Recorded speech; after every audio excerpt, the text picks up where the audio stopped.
We're live. Hello. I hope Why Is It Out was not. I don't think it made it. Hello and welcome to our Starfinder 2nd edition series, The Vast. We're talking about Bodsley's buttholes.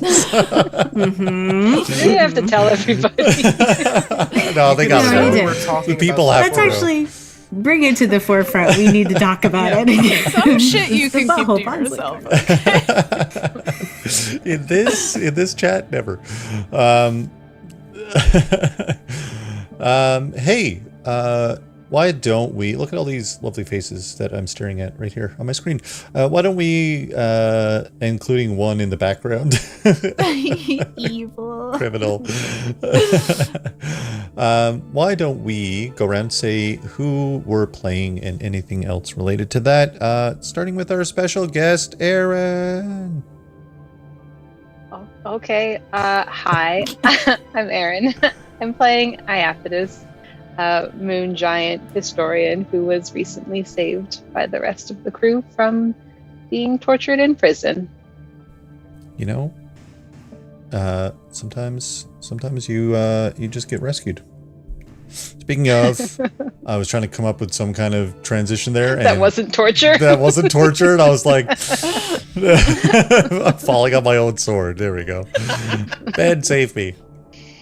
Hey, what's up? I'm Ben, here to save Justin. I play TJ, who has the best dog in the world, Rick. We don't torture people around here in the Spike. And, that's it. Yeah, we're good. Everything's awesome. Beth. I mean, I would say there's clear evidence that people in the Spike are being tortured. But hello, it's me, Beth, and I play Kivari Nesh, a Lashunta operative who might torture people. Oh, okay. Oh. Grayson. Oh, hi. You know, I only want to torture people with fun. So that's what we're going to do today. I'm playing Rono, a Skinnermander witch warper. And also, I think, you know, Justin yelled at us before the chat, so he should give us a briefing. In my defense, nobody except maybe just Ben was responding to me, okay? We were talking about the butthole. It's just my opinion. And Fig. Hey, it's me, Fig. I love torturing Justin. And butthole Bodsley. Yeah. Now it's going to appear. It's like Beetlejuice. Good. And so the cool thing about that is it actually only appears in Canada. So that's for you. Well. I play Skrank, Ysoki Technomancer, who's here to honestly wreck shit. Yeah. Ready to just like fuck shit up with like 33 HP. Whatever, we'll see what happens. I don't know. Do I remember what happened last session? That's TBD. If only TBD. there was a recap that could be read. I wrote some stuff down. It's a $30 card, yeah. Yeah. Hey, some upcoming changes to the podcast, the state of the podcast, live here in a little session. Probably in a bit. I haven't indeterminate time when this will actually start taking place. I need to actually get my shit together and figure it out. But once we do a recording session, this is like across the board for all of our sessions that we do, including our upcoming Tall Tower and Return and our upcoming Echoes of the Future, our new campaign that Josh is running, and onwards from there. As soon as the session finishes the recording live, we'll be moving the VOD to sub only and privating it on YouTube. And then I do my editing thing. I clean up the VOD, and then I schedule it to be, re-released on YouTube. But the podcast will go out for supporters first on our private feeds, and then like a week later, it'll be public. So really all that changes is like there might be a down week for the podcast, and then it'll feel like normal. Not the end of the world. If you want to get in on the early access to the episodes, you can just check out our Patreon or Ko-fi or our Marina. That's too kind. Thank you so much. Hell yeah. Hey, go check out Marina Has Coffee. What? Oh, I just typed shout. I'm good at this. I don't need a mod. But yeah, we if you want to get in on that, you can pop over to Patreon or Ko-fi or just here on Twitch, and our Discord supporter channels will have all that information as well, along with Nostromo. Super normal ending to Nostromo. Couldn't be more normal, some people say. So normal.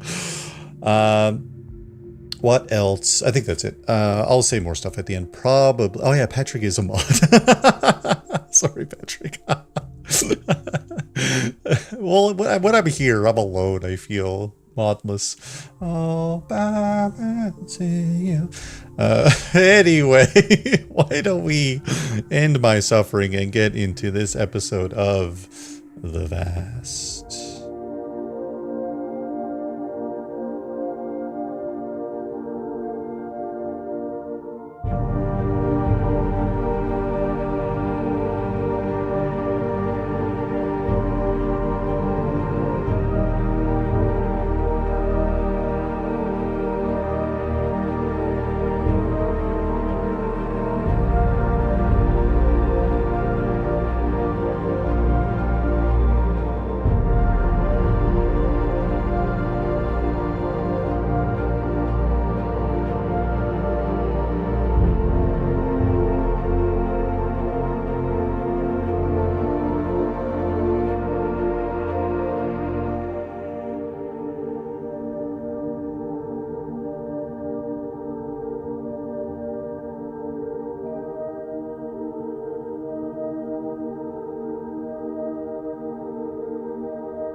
Nonsense. Last session, you all witnessed a message left behind by Elgard Vorpal Moro, grandfather or pappy of your new moon giant friend Iapetus. Elgard went over the significance of Absalom Station, the Starstone, and the horrors that could occur if bad actors reached that source of power. Luckily, multiple species came together to build protection around the defenses that the Starstone had already erected. These additions came in stages, each area protected by a magically infused door bound by key. No two doors the same, no two keys the same. No holder of a key knew any other holder of another key. Elgard ended by stating that what lay behind the doors was both wondrous and dangerous, and to only proceed to open them if absolutely sure of your actions and intentions, leaving off with a message of hope for everyone. You all had a brief discussion about a person that was familiar to some, if only by name, Elias Noktmar. Elias's last known whereabouts was heading into the Drift on a mission for the Pact Council, elected establishment that rules over the Pact worlds right here on Absalom Station. They're right above you. Skrank brought up the concerns of the damage Elias either knowingly or unwittingly is causing as he traverses the Pact worlds trying to uncover ancient ruins of long-lost civilizations known as the First Ones. It seems like your crew is always one step behind Elias, and that the dangers follow in his wake. Iapetus expressed that he didn't feel like his friend Elias had ill intentions, and that he was a man of science and discovery. Could be that he just isn't aware of what occurs when the artifacts of the First One, or what occurs with the artifacts of the First Ones once he leaves. You all gathered yourselves together to ventured back towards the Verma, the little pub tavern inn of District 5 here in the Spike. You ran into some familiar faces, within the Verma, which was half destroyed from the falling metal debris that fell recently across the most of the district. You ran into Odyssey 9, Numez, Zero, and Wizard Ubius, who were all pretty happy to see you alive and well. You turned in your bounties to Numez and got a nice little bit of credits for a job well done, and Skrank had a tearful goodbye with Jim Nomaly, the non-sentient creature of pure chaos from an alternate dimension who has no clear signs of understanding concepts brought forward by Skrank, like being friends or working together. No, Justin, it feels like you're kind of being mean to me right now. I don't know. This is my revenge. Numez took TJ aside to work on the payout for resolving the apartment issue, along with saving Osrix and Duke. TJ was worried about not having the strength to save everyone he cares about within the spike and wasn't sure if he was ready. Numez informed him that nobody had helped the citizens before you all showed up, and it's more than anyone has accomplished thus far, and that being ready is a decision that is made and not something you sit around and wait for. Iapetus expressed interest in having a discussion with Rono's counterpart, Captain Renard. The two talked over events affecting the crew over the past little while, including Renard being trapped in an alternate reality. Kivari pointed out that when they found devices left by Elias, there had always been something stricken from the recording somehow. This rang true to Renard, remembering that Prism had a discussion about their people erasing one of their own kind from time and space. Renard's time came to an end, warping him back to the alternate universe and taking Skrank's orb along for the ride once again. I think Kai tried to remind us in chat, which was very funny. My notes from last session include, don't forget to get your orb back, dummy. So... I went through some crazy shit last week. So and you'll just have to listen to the interlude session to find out what exactly went on there. A broadcast was displayed on all working screens of the Verma. Henry Crowley's brutal visage displayed on all screens. I think I have him here. Here he is on screen right now for the stream. Very hefty looking brutal dude, giant horns, a golden kind of knight's visor across his face with spiked knuckles, and just kind of a badass look in general. Oh, I just remembered, I forgot to set up something for, it's fine, I'll do it on the break probably. Stream stuff. Anyway, Henry informed everyone that in 48 hours, the trials would begin. Any citizen that haven't paid their dues are encouraged to make their way back towards District 0. Otherwise, stragglers will be gathered up by the family and the Knights of Galerion and brought against their will. And an ending note from Hen via the wideband broadcast. Any citizens that find and turn in the following individuals will be exempt from the trials, as the screens showed Skrank, Iapetus, Osrix, and Duke. Bless you. For those listening, you didn't hear Fig just sneeze right now. It was adorable. Starting off the session, everyone gets 2 hero points. Dun, da, da, da, da. Yay! 2 quests. What are you planning? yeah, that's scary. What are you doing? No, Let us everyone be excited. Yay. Be excited. That's no, kind of a because red he flag, also Justin. warned us about a map. I know, but let me just don't have this know. right now. Listen, we don't know. You can only have a maximum of 3 hero points. That should actually probably bring everyone to 3 hero points, I think. I checked earlier. Yeah. I already had 2 because I'm shit at using them, so Yeah. maybe I'll use some this time. Yeah, those can be used for like rerolls and things like that. They can also stave off death. You can automatically kind of bypass your... Okay. I'm not helping my cause here. I'm just stating the rules of hero points. But no, I as previously established, all the side quests you do to help people give you hero points.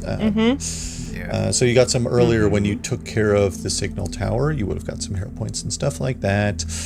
The Verma, you're all within the Verma. And time is certainly passing, as we all know. 48 hours on the clock. The front doors open kind of jinkily. Sparks fritz out as the doors release a giant release with a giant squeal as they grind against the warped wall interior. And you see two familiar faces, harried, exhausted, bruised, and bloodied. Mary and Wallace Reed walk in. They kind of dust themselves off and they look around. This place looks like shit. Fucking hell. Numez, and pulls up 2 fingers. Mary and Wallace Reed, our space goblins. But this is where we find ourselves, gang. This sucks. Okay.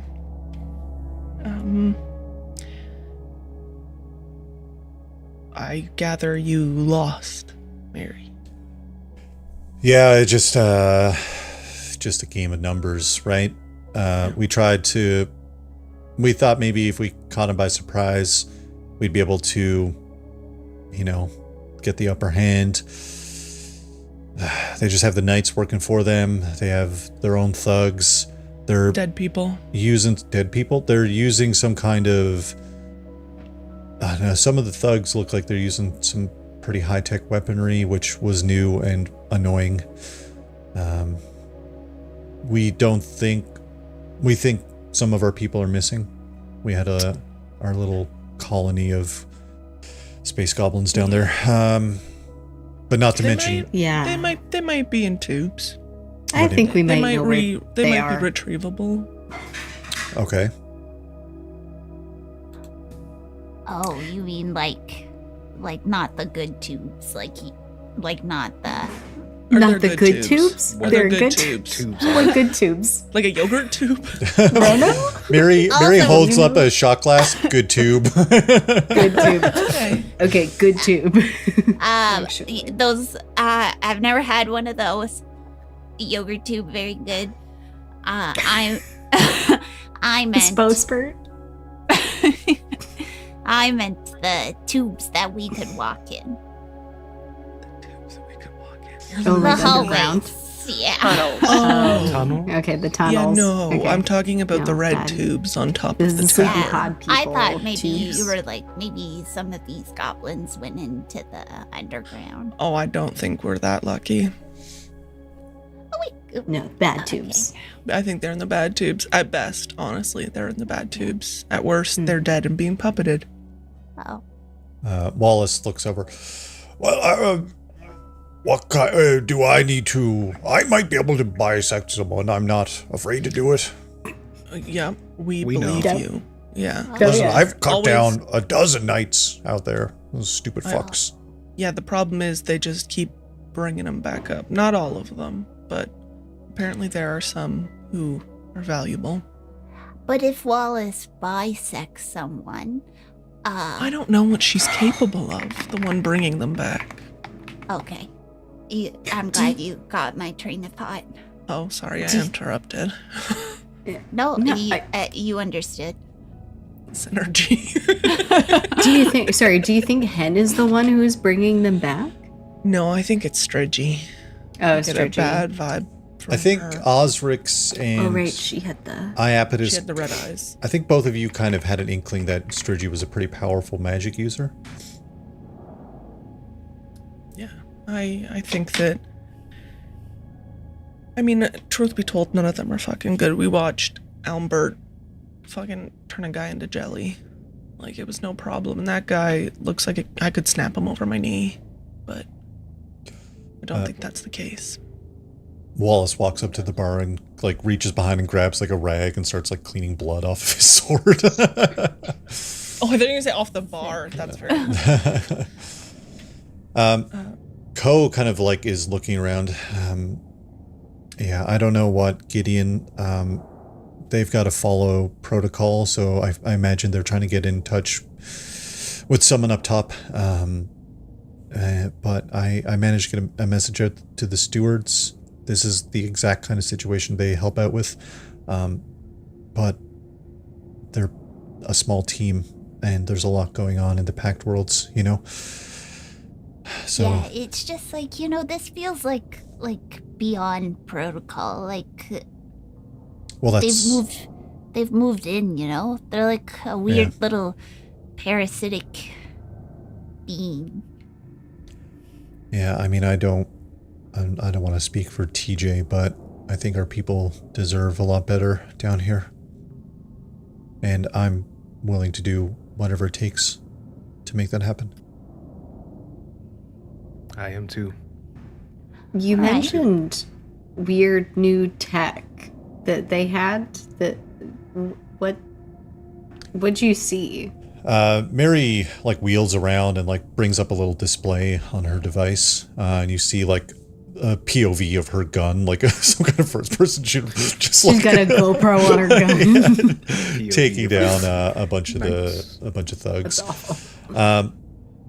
It's a brutal like scene, but then you see a freeze frame and Mary zooms in on it. You see this like a blaster rifle, but it looks like something that doesn't ring familiar. It seems a pretty new prototype, let's say, like something that wouldn't be on the market or anything. And Duke kind of looks right. I don't. That's nothing that's being sold publicly, at least. Would Rono, like, upon seeing it, does it look maybe like it's not from here?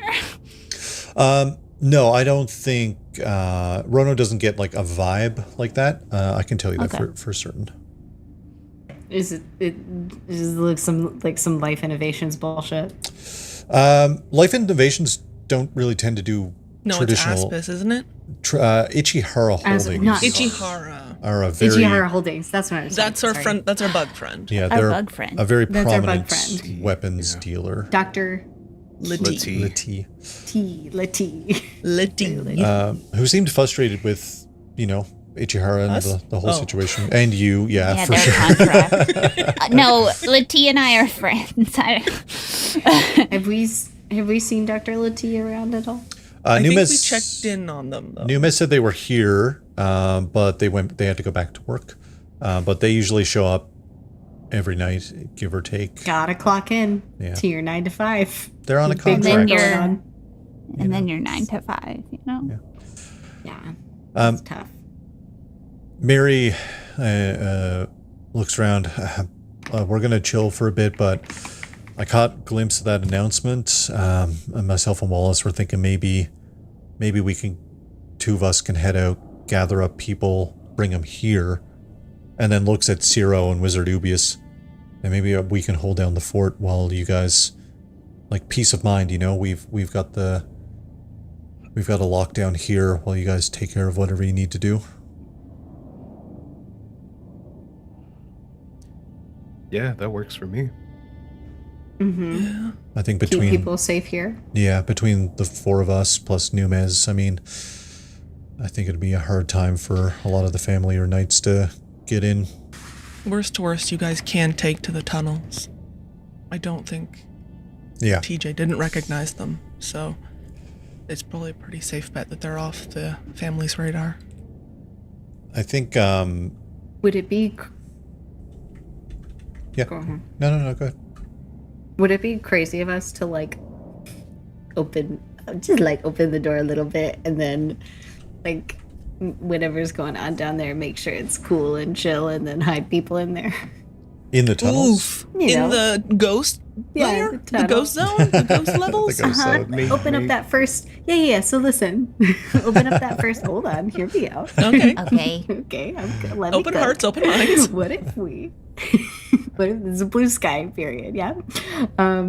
What if we open up the first door, right, with the moon giant key, and there maybe are the builders behind that door, right? Some builders that we can maybe wrestle, into being part of our team, and we can also take citizens from here and put them down there to protect them. Yes. No. Funnel don't- people into a safe place. That's a lot of movement, That's Captain. a It's a lot of movement. It's a lot of movement. And we're trying mean, to I be see, as it's a lot of stealthy as moving parts. possible. I think ideally is we take the builders and we kill the fucking family, right? Well, That's what I my mean, plan was. yeah, I Mine too. love killing the family, and I also really love saving the pod people. Yeah. I I love don't a podling. Love a podland. What more? I don't think it's a bad idea. I just don't know if we have the infrastructure to send, because the nearest, to get the people to the moon door, we have to get them from here as a rally point to the closest spot we know is to the signal tower, then down. Who knows how far to get? It's not a horrible idea if this ends up going on longer than we plan. I'm just looking around at the destruction. The tunnels, though. Oh, no, you go ahead. Iapetus is sitting on a stool, but he's way too large for it. Are you comfortable, man? Do you want another seat? I am fine. Like a bull mastiff on balancing on a plant stand. Yeah. There you go. This is not uncommon for me. I would just like to remind everybody, Pappy said behind the door is not necessarily a safe place. It is full of other dangers as well. Yeah, and I don't know much about it, but I've heard about it. And by heard about it, I mean I skimmed the notebook when Renard writes too much, and it definitely had. You mean he likes the look of his own writing as well as the sound of his own voice? That's fucking crazy. Oh. Would you like me to tell him? Yeah, I would. Okay. Will they, won't they? But sometimes, I gotta skim through some stuff, but I certainly remember seeing ghost levels. Okay. I don't think we can do everything. No, but I know we found an entrance point, and it feels like a really specific spot, but maybe there are other ones. You mean to get the people down? Yeah. What Listen, good is a ghost level tunnel if it only opens in one place? For sure, I am still stuck on what Iapetus brought up of Pappy, saying that this place is dangerous on both sides. Right. I would hate to lead the lambs of the spike to the slaughter more than we already are. Do I know anything further? If I think back at my many years of traveling with Pappy, did he mention any story of what could be behind there, or what the builders, how they could be convinced to come to our side, or anything like that? I really don't think that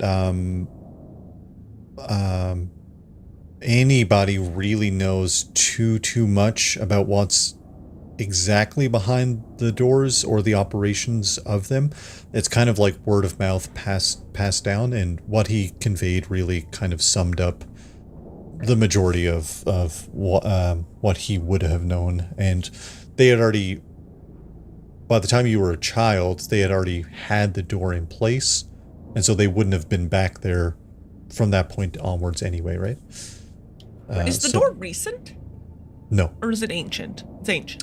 It's not ancient, but it's like a good solid, I would say a few dozen years ago. Oh, okay. Yeah. Okay. Oh. This is newer than I thought it was. So the 70s. Yeah. Yeah, the 70s. Yeah. 70s or 80s. When analog computers were still. Yeah. Pappy has Yeah, a really sick handlebar mustache. Yeah, he does for sure. I see. Oh, no. I imagine Iapetus has the same level of training in the ghost level lores that I do. If you want to make Then- just like a ghost level check, that's different from what's behind the moon giant door, right? Right. But the general idea behind the ghost levels is that there's so much of this station that is unknown, And the iceberg theory. Yeah, the further down you get, the more dangerous it gets. And so not a lot of people venture down. Some people have reported seeing remnants of ghosts and figures down there, and that's kind of why it has the name that it has. Give them access to dead people. No. Rono the Necromancer. I think making a Necromancer. ghost level check sounds sick as fuck. So A ghost level check. Renard's gonna go through his book. He's just gonna go through his book to see what Renard maybe wrote down. Yeah. You can make, like I said, you can make a check for ghost levels. But like, what specifically are you trying to glean from this?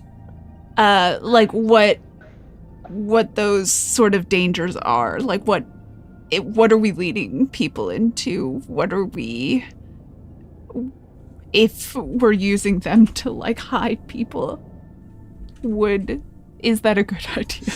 Okay, yeah, go ahead for sure.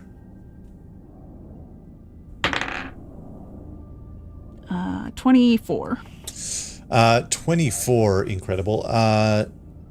Truly an awful idea to leave people down there. Lots of notes on like awful monsters and creatures that have been spotted down there, just a lot of truly awful things, really. I think you see him like flicking through the book, and then he stops at a page and he goes, oh.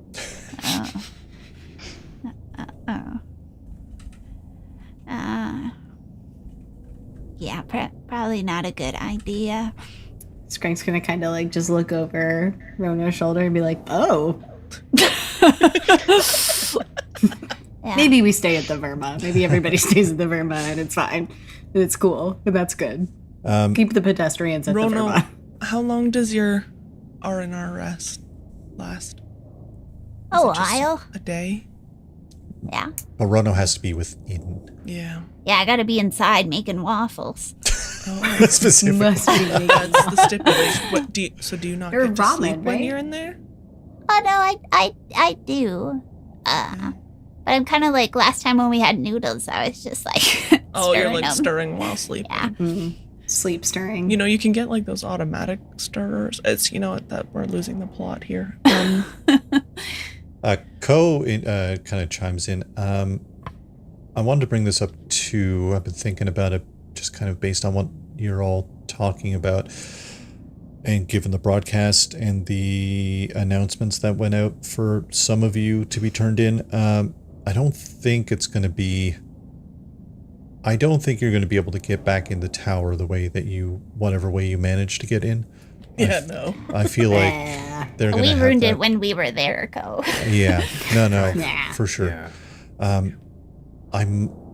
I might be able to help. It's going to take me a minute to gather up everything, but if you plan on taking on the family within the tower to save everyone, I could have something together, let's say like tomorrow. We're cutting it close, but it's better than nothing, I guess. Yeah, what are you thinking? Kind of like rubs their chin. I don't want to say too much in case I have to change it, but In case we're tortured. I've got an idea. Yeah, that is apparently on the list that we could It is. have the Iapetus is information. tortured. tortured out of us. And Duke looks at you all. In the meantime, I'm going to work overnight. Upgrade everyone's kits. Fit you all out with something a bit more durable. Okay. Yeah. To be fair, I do think before anything, we do need to rest. We have those among our party who are looking a little worse for wear. Yeah. Osric's... oh, sorry. Go ahead. Oh, Duke, I have a question about this thing that Skrank and I made, and he's gonna pull out the claw. Does it look good? Duke looks at it. That's fine craftsmanship. Yeah. Okay. Okay, good. That's all I wanted to hear. Oh, what does it do? Rhonda just really likes getting approval. I I did need some of that, but also I was gonna ask you if maybe you wanted to work on it a little bit. But if it's good, I'll put it on my belt loop. I don't think right now there's anything that can be upgraded, but Duke looks on with approval. Osrix looks over you all. Yes, I feel like whatever happens, rest is important, and points at Kivari, but we need to take care of this situation. It can wait. No, you're a There are walking people- cannon. You're a loose cannon that could go off and hurt the people closest to you at any given point. I don't think you For the most part, understand. they're not close enough to me when we're in a fight, to be fair. I don't think that really matters. And I don't think you understand the severity of what's going on here. You can brush it off all you like, but you're a danger to everyone. And I don't mean to be harsh, but I need you to understand that you have a very significant curse plaguing you. One originating from the Nine Hells. There is something powerful that has been happening that was never meant for you. Yeah, I mean, I took his sword, so... Well, technically, Skrank took his sword. I just wielded it. Yeah, that's But listen, imagine how pissed off he is without his sword. not the point, Key. Definitely Okay, not the also point. maybe he's not pissed off. Maybe he's like, it was like a relief, you know? Like maybe he was like, oh, finally. I don't see him as that kind of a person. He feels a little bit too far gone for that, but it has been giving me interesting information. There is someone who was like Near, who saw fit to intervene for a rose. They set forth a ripple through time and space for a rose. I'm sorry, I don't really know much about any of that, but, Oh, they're from an order of the unseen, or... I'm not great with names, but they wear gold masks, and they are supposed to exist on the periphery, apparently. But this one couldn't stand by. A rose was being cut down. He was on, it looked like a hot plane. Could have been a hellish plane. It could have been a plane of fire. right. And they saved him. Well, that's a question for another day, I'm sure. If we want, whether you want to take care of this now, you want to take care of this later, we'll have to head over to my abode, my office. I have ingredients there. I could try to put something together. It's not going to be easy, and there may be some danger involved in this process.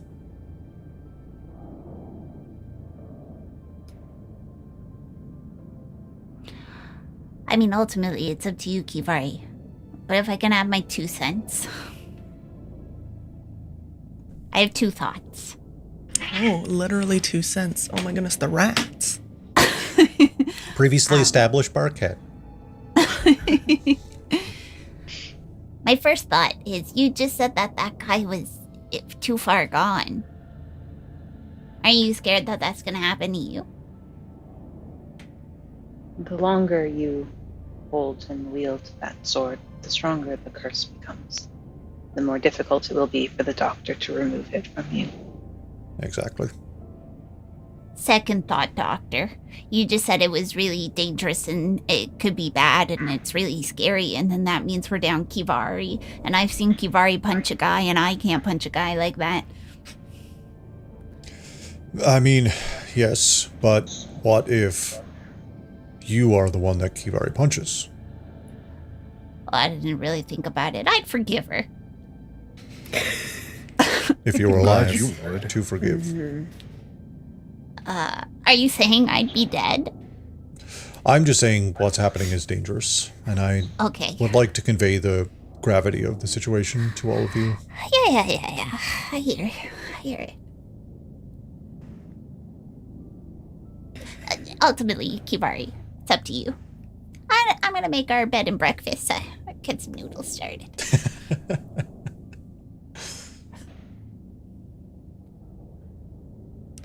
I think we should rest, first and foremost. Dr. Osrix, with all due respect, you're hanging on by a thread as it is. Yes. You could use your rest. I'm not letting you dabble in any curse breaking in the state you're in, least of all on myself. Right. I'm less worried about myself than everybody else, but we'll do what we must. Rest is important, but we should deal with this sooner rather than later. Especially if you plan on taking on the family. You're going to need every edge that you can get. There's one slip up, and they will kill you. Myself and Iapetus were in the belly of that beast for a long while. You are dealing with monsters.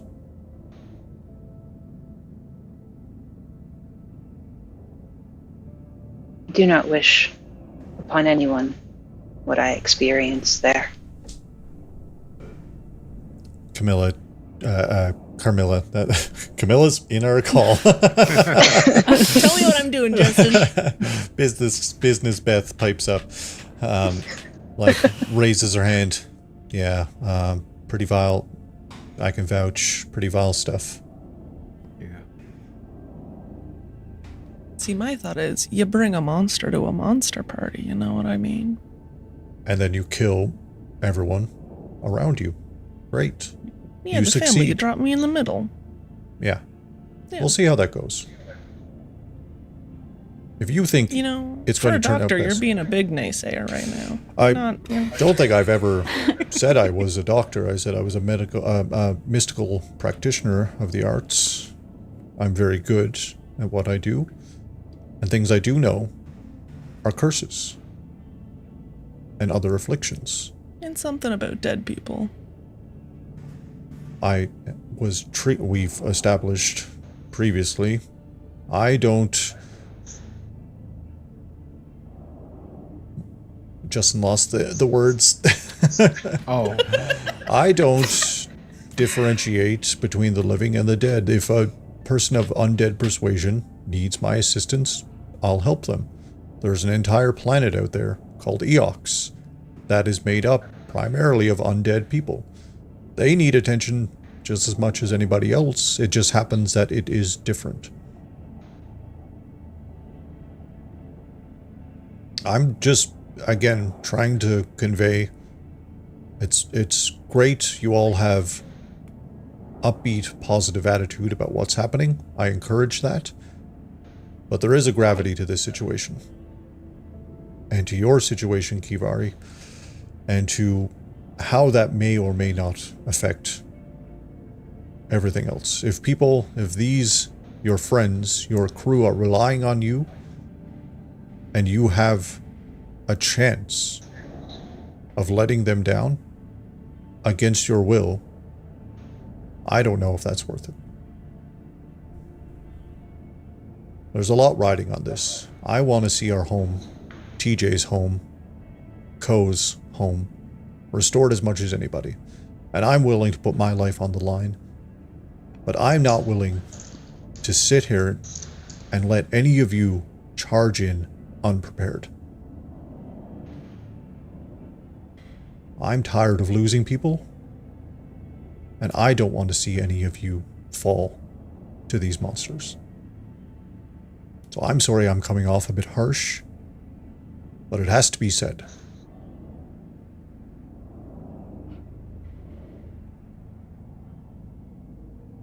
I'll take it into consideration. Well, I can't force you. Nobody can.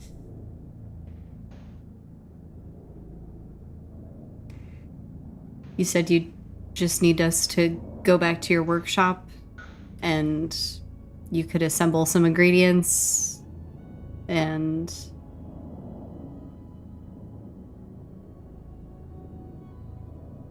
and then we can treat her? What is the... I think our hesitancy is more that we need key for... We need key for this. We need key I agree. and her powers. Yeah. No, I wholeheartedly agree with you. I am just saying, curse breaking, it depends on the curse. No two are the same. So what happens here could be different than another one that we take care of. It's there are no guarantees when dealing with devils and the nine hells. What's the likelihood that we take her back to your office and you whip up some ingredients and then Key gets hurt? Well, you would be in the best place to deal with that. I'm not a doctor, but I assure you, I'm quite good at making people feel well. I have been in the doctor's care for weeks, at least. I admit I lost track of time while in that prison. And he kept me alive. If anyone can save you, Miss Kivari, while keeping you alive, it is the doctor. Listen, I'm not worried about dying. I'm not worried about getting hurt. This sword is strong on its own. It has things that it can do that I can tap into that can help us. We got our asses kicked by Brood. Rick got torn apart. We're fucking lucky he decided not to finish off TJ. If this is an edge... Listen, the doctor's talking about needing every edge we can get. This is an edge. It could be a double-edged sword. Yeah, it could be, but that's why no one should fight near me. If I'm by myself, I'm only gonna hurt the people around me.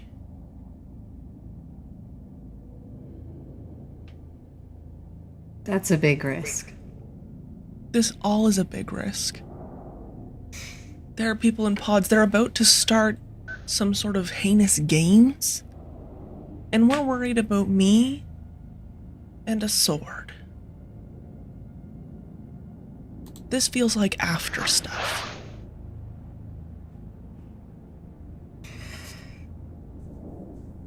Well, I think could be it's wrong. more that we're just worried about you. You know? And there might not be an after time. There might not be, but then what's the loss then? You? But that doesn't matter against the objective. Okay. It does matter. I'm not more important than the entirety of the spike, Rono. Listen, the spike is really important, but you're also important. They're not mutually exclusive, you know? I appreciate Especially it. if we have the tools to, you know, with relatively low risk, it sounds like, to, sure, you lose a bit of an edge, but then we don't lose you. And I know you're saying, oh, I'll just fight, you know, off in a corner by myself, but realistically, we can't all stay away from, you know, the thick of battle. Look, I don't want anyone on the team to get hurt by you again. Yeah, I mean, we'll have to do therapy again in the bed and breakfast, and you know, I don't think no one wants that. Okay, I think some of us need it, but I also think that you know, even if you do survive and then something happens again where you hurt one of us, it's just gonna get weirder, you know? It'll be awkward. It'll be Oh, so awkward. Robofig. Robot. Oh, Robot no. pig. Yeah, it will Oh. be. It will be awkward, you know. It's already kind of awkward. I keep trying to tell them to think about ice cream or things they like, and they just can't, you know. TJ, you're being awfully quiet. I hurt your dog. Yeah, you did. What do you think? When I met These are you, your people. This is your home. I know. So I'll say this. When I met you, you didn't have that sword. You were one of the strongest people that I saw when we were together in our pods fighting a void creature. You didn't need it back then. And now it feels like you're using it because it gives you an edge. Given everything that I know about you, you don't need the sword. You're strong enough as is. But I will say this, I'd much rather you break that curse than anything else, because we care about you too. You're here, you're in the Spike, therefore you're a part of the Spike community that's here. You're a part of this crew, which means we all care about you. Like, I'm not gonna let you throw away your life. You're important. You matter.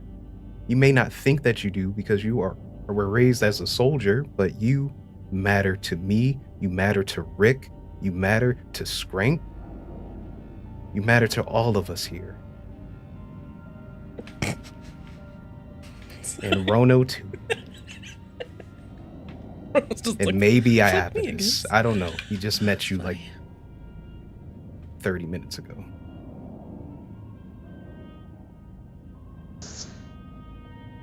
I would like to see your curse broken. I would too.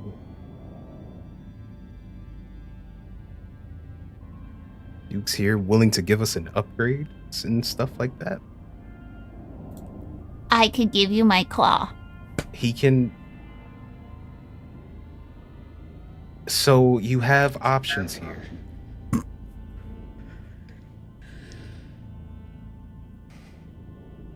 Besides, if you're gone and you become a loose cannon, who's going to take on Life Innovations? Well, I mean, a loose cannon can still shoot. Yeah. And I'll say this, if that loose cannon hurts one of us, you won't have to worry about Life Innovations anymore, because I will stop you right there. Good. Choice is yours, Key. I think you're strong without the sword. And I know Rick thinks the same way.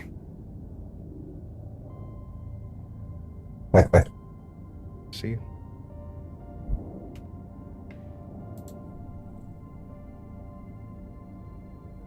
How long would it take to get rid of the sword, the curse? Again, I won't know until we really begin. Probably at least an hour. That counts us. I could use some assistance. Looks at Iapetus and looks at Skrank. You two would be wonderful assistants for me trying to get this put together. Again, I can't say that there won't be danger. We just don't know what we're dealing with. These things are tricky. We don't know what kind of safeguards are in place against it, but it's better to deal with it going in with this knowledge than finding out unexpectedly what could happen.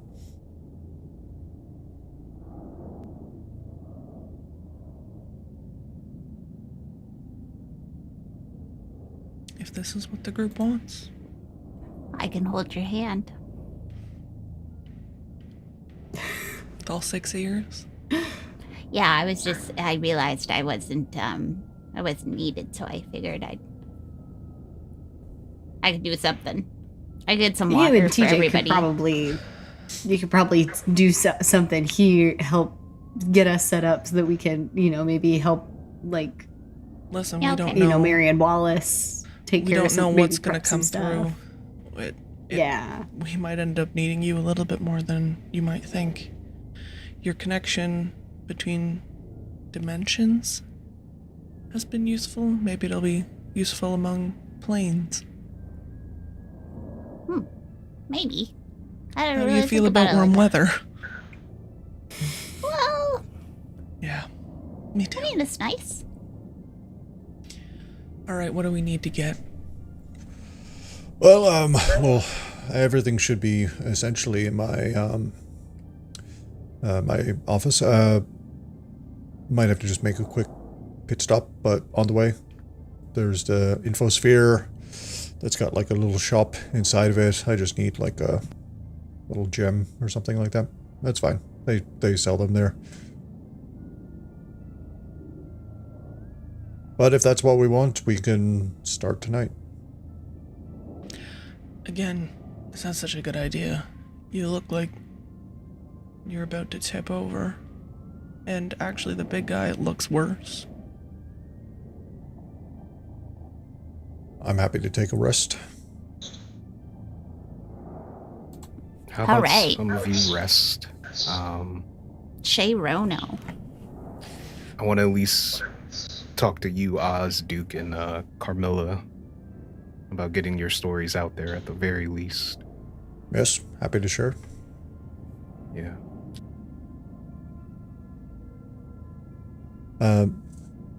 You all settle in. Is Rono using a spell slot to cast that? Or, I mean, the Verma does have means of making food and resting and things like that, right? Right. There's a place for you to do that. There's a soup machine.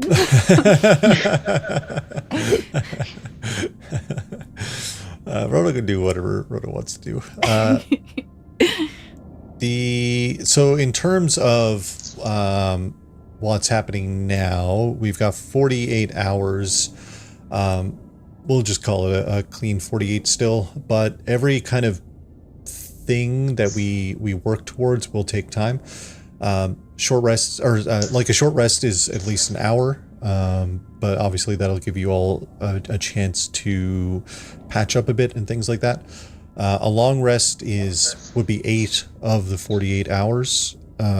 If you don't take a long rest within 24 hours, so to be honest, that's going to be coming up pretty soon since you guys have been going all day, right? If you don't take a long rest, you gain a level of fatigue, which gives you a negative on your rolls and all that stuff. Not good.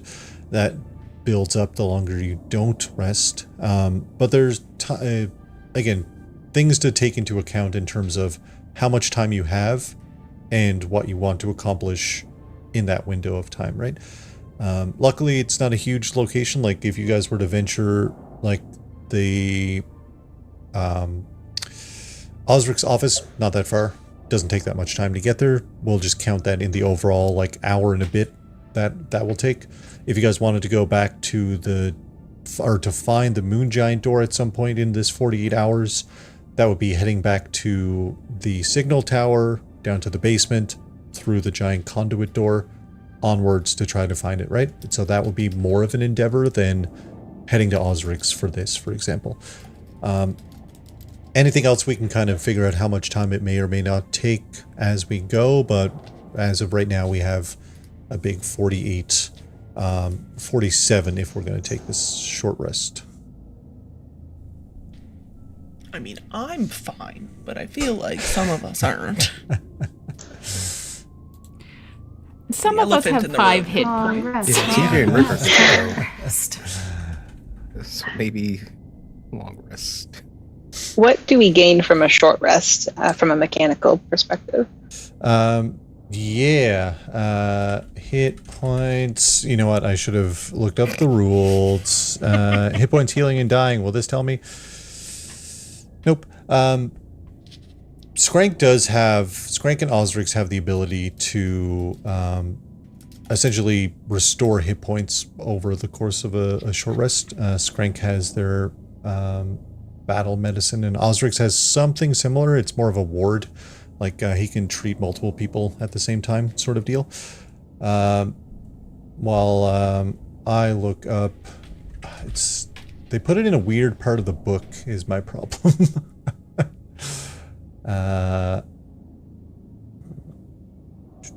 Hit points. Dang.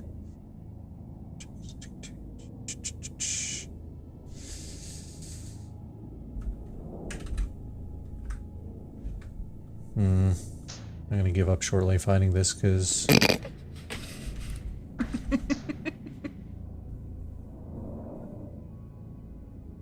running down time, maybe. All I can see is that it just says hit points.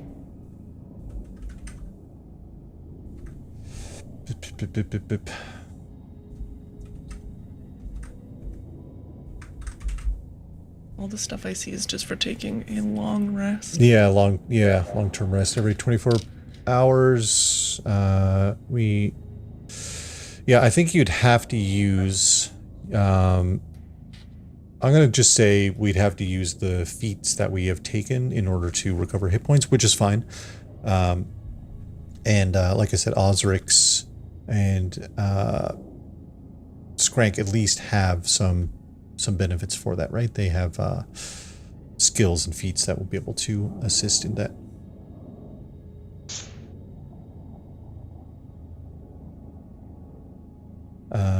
Skrank, what does your field medicine skill restores 1d8? Is that correct? Yeah, 1d8. Or just battle medicine. And that's a medicine check you'll have to make per person. I'm just looking up.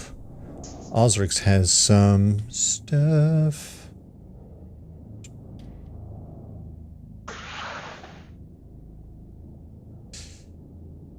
Yeah,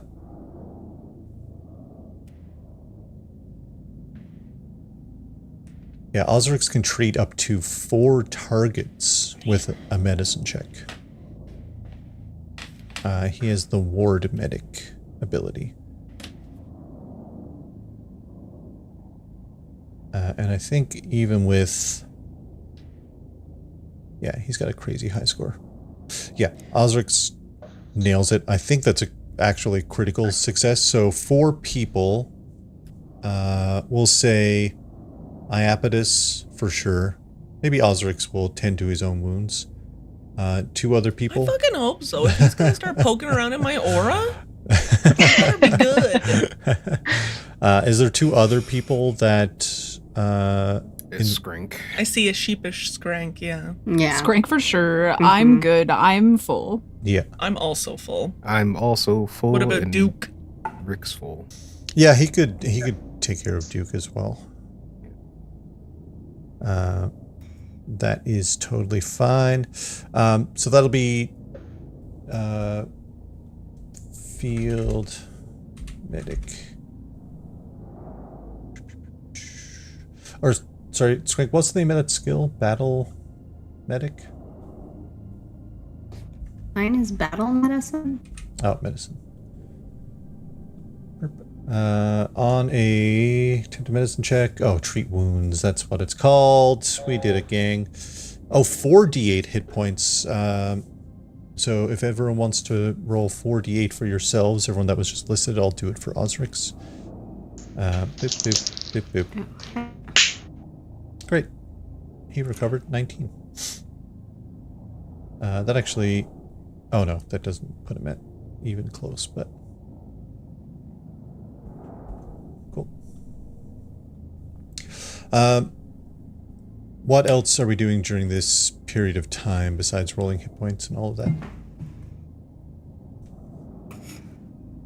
I rolled a 29 on the 4d8. Oh. I rolled a 26. We did well. You too? Nice. Oh yeah, team. We'll just do a full heal. Hell 'cause yeah. I don't need all 29 of those. Yeah, that's great. Well, That thanks, is great. Osric. Yeah, Osrix just kind of sets up a couple of like tables and like chairs and stuff, and kind of halts out a medical kit and starts like looking through Skrank's medical kit as he carefully goes and starts patching everyone up. He works with like goes and organizes Skrank's medical kit. Yeah. He's like, this is actually, you can use this for that. These are M&Ms. These are M&Ms. What do you do? This is just cheese. What are you doing with this? The short rest passes unless we have anything specific else we want to do. Could I don't know what this space looks like, Yep. and I'm very large. So could I find a place that is, he's not trying to be necessarily secretive, he's just trying not to intrude upon other people while they're working about. Yeah. So if there's somewhere that he can sit that is not bothering anyone else, he will find a corner or something to sit in. Yeah, this is a 2-story building, so the bottom part is like a bar tavern area. There's like a lot of extra seating. Half of it is collapsed with a huge metal plate that has fallen from above. But as you go upstairs, there's a couple of rooms, and again, the end of one of those hallways, also the same metal plate. But there are some rooms that are there. Some of the doors are open that could be used. Pretty quiet, very lackluster, I suppose is a term to describe them, but they certainly will do the job. Yeah, okay. He will go upstairs. He's not making any. He's not trying to be sneaky. He's not being secretive. He's just going upstairs, and will make himself comfortable on the floor, probably, and focuses for a minute, closes his eyes, and runs his hand up his arm so that one of those strands appears and kind of from the elbow floats off his skin and points away from him, fades into nothing. And he kind of runs his hand along it gently. And he's trying to ascertain the well-being of his mom. Yeah, very, very fun. This is your Mystic Bond skill. A pretty wild skill in that you just are able to sense people within your bond up to like on a whole planet. Just checking in, Mom. It is truly wild. I want to see if... Oh, also, group chat. Creatures in your bond can communicate telepathically while within 120 feet, as long as bonded creatures are on the same plane of existence and both are alive, which is also wild. But I can't. Right. Yeah, you get the... I was trying to see if it specifies anything about, like... Oh, here it is. You form a bond, forming 10-minute activity... You can maintain a bond with up to 10 willing creatures, which is great. You always know the general distance towards the bonded creature, their hit point totals, if they're conscious, any status effects. This ability doesn't work across planes. Yeah, you get like a warm comfort that kind of washes over you. You get a sense that she's fine, probably even is relaxing. You know, she very used to the people in her life going off on wild adventures, including herself. So doesn't really worry too much until there is a time and point to actually worry, but she seems like she's perfectly fine. Okay. And I think out of habit, he probably stops himself halfway, or maybe he doesn't. But there are two people he checks on, and so he would pull the second string as well. And he probably hasn't got a read from that for a while now, but it's habitual, so he just checks to see how Pappy's doing. Yeah, and no real inkling of what's going on there. You do know where Pappy is located. which is, for better or worse, a very fixed point in time in the diaspora, which is the asteroid belt. That's not honestly too far from Absalom Station in terms of a solar system. It's kind of the next door neighbor, but nothing really comes through. Okay. He'll let them fall. Sorry, go ahead. Oh, no. I was just going to say, Rono's probably not around you at all, but he's like across the room, like with a bowl of soup, waiting for you to be done with what you're doing. Then Rona would see those two threads that fade into nothing kind of meld back into his skin, and they don't disappear. They stay pretty visible even after they've remerged with him. He'll walk look over up with the soup with big eyes and be like, Neat. Thank Here you go. Master Rona. It's Oh. been I'm sorry. Oh, no. You don't gotta be sorry. Thank you for the soup. It has been a while since we were fed. You can thank Skrank. I think Skrank worked on it.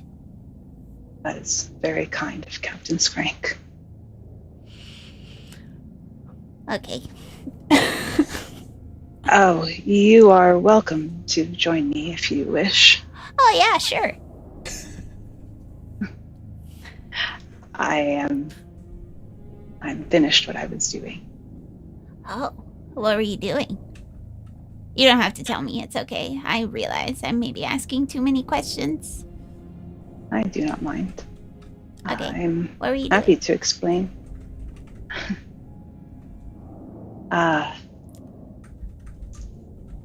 Moon giants have always been adept at weaving, you see. That's how a lot of our history is passed down, through tapestries and woven fabrics. Occasionally one is born who can weave the arcane as a means to protect our people. Oh, These strands, threads on my body are moonlight, the source of my abilities. wow. These two that you saw just now are particularly important to me, for they connect me to my family. Oh, that's nice. I wish I could know if my family was doing okay. You have no way to contact them from here. I don't even know where here is. Of course. When you leave and call Master Renard forth, where do you go? Some like weird little, like as if someone put me in a pocket, but it's the universe, you know? I see. A different dimension. Yeah, but like kind of like not really, like in between. Are you alone there? No, there's a really tall lady there. Oh, Her name is Prism. She got me ice cream once. that was very kind of her. Yeah, I didn't even know that like a interdimensional space would have an ice cream shop. Here we are. Neither did I. Yeah. Did she have any thoughts as to how to return you home? I think her and Renard were working on it. He's got the brains. I see. And you seem to have the heart. I think he also has that. Perhaps both can be true. Yeah, I think like Renard and I are probably just like smart in different parts of life. I believe that. but getting back home is not one of those, you know? So I've been taking notes. And you are a good note. I am happy to help. You mentioned earlier you had moon giant glyphs to be deciphered. I don't have them. Master Renard has them. Maybe? I shall ask him next I see him. Okay. Okay. Ooh, what family do you have? You know, it's not just because, like, we're away from, the place where I'm from. Some people moved into our planet, and so I haven't seen them since then. I see. You were separated. I think so. It was a weird day, you know. Did this happen recently? No. Not recently. You've been separated for quite some time. Well, kinda, yeah. You know, they Skittermanders like to help, and so we helped a bunch of people move in, and then I guess I just got lost in the shuffle. That is very upsetting. That's alright. You miss your family, though. I didn't really think about it, but if you say it, yeah, I guess kinda. I can understand that. I miss my grandfather as well. Oh. Well, I hope you see him again. If you need help finding him, we could probably, after, like, all the other stuff we got going on, we could probably help. I appreciate that. Oh. It would be nice to see you home as well. Yeah. Perhaps our goals are not disconnected. No, I think, like, you're a really solid person to find on my journey. Everyone else is really great too. I don't want to disparage them. It's just they have different skill sets and they don't know how to read Moon Giant, and I think I need that. I am happy to help. I am one of few who still can. Yeah, what are the chances? I think what I said to Captain Skrank before is perhaps more true than we expected. It does seem like fate had a hand in this. That's wild. That's so crazy. I don't even really know what fate is, you know? Who knew that fate would be like? Here you are in a whole other dimension. Eating soup with a moon giant. I suppose that is fairly unexpected. Yeah, I could tell you if I woke up on any given day, that wasn't my plan.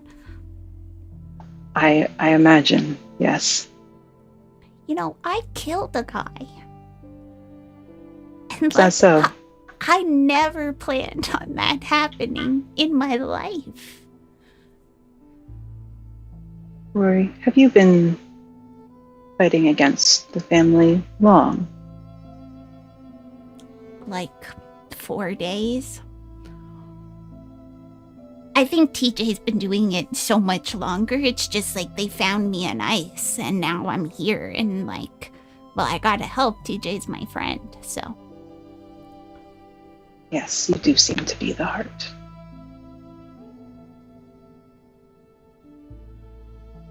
Wow. That's very nice of you to say, Iapetus. If nothing else, I am happy to have found people who want to make right for the things that are happening right now. Yeah. Listen, I know you're probably not very strong, but you're really big, so if you could, like, hold Kivari down to knock some sense into her, that'd be really great, because then we can, like, do our thing, you know? I am unsure if I am the correct person for the job. Okay. If you believe that is the right course of action, I will assist you, but I fear she is not so easily contained. No, you're right. She's like a firework. Yes, I can see that. Yeah. It's pretty cool, though, so... I can also see that. Yeah. You know, that's why I wanted to leave the choice up to her. Seems bad to kind of contain someone like that. I think she's really going places. I don't think she needs a cursed sword to do that. No, you're right. It's just, you know, sometimes you're burdened with responsibility and, like, you feel like you don't have it in you, and so you gotta find other means. I could see why. That being said, we gotta get rid of that sword. Yes, I do believe that is the best course of action. All right, well, I hope you liked your soup. I should probably... Apparently everyone's sleeping in these beds tonight, so I'm gonna go claim one. Okay, thank you. If it's one you like, though, you just tell me and I'll move. I will find a space that fits. Oh, that's right.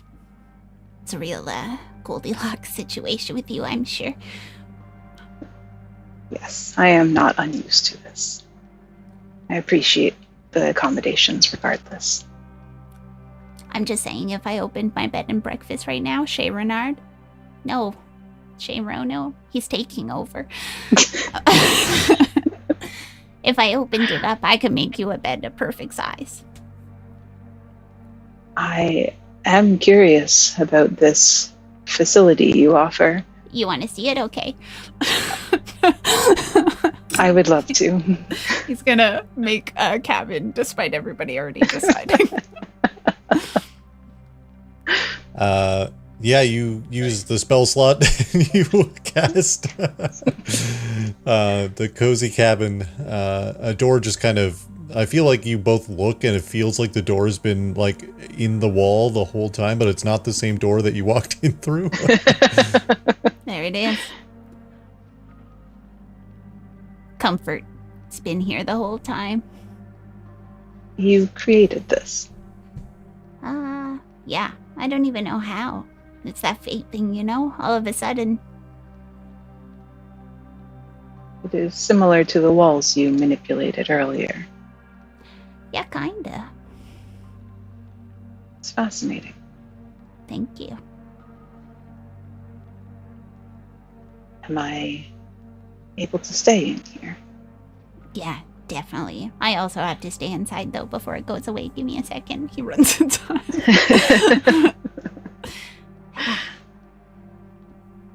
Ta-da! And this place is safe from outside influence. Yeah. Well, kinda. Not 100%. It's kinda like a building. Interesting. I'm gonna yell at the others. Hold on. Shay Rono is open.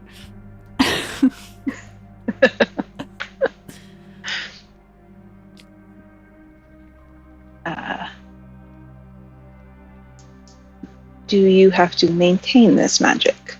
Yeah. I don't know if you heard earlier, I gotta keep making waffles and noodles for it to stay up. I understand. Somewhat. Thank you. Yeah, there should be a bed in here that's your size because the vermin didn't have it.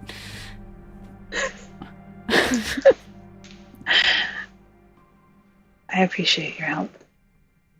Yeah, it's probably pretty uncomfortable. Maybe the world should be a little bit more accommodating, you know? I'll put in a good word. Thank you. I have a tap.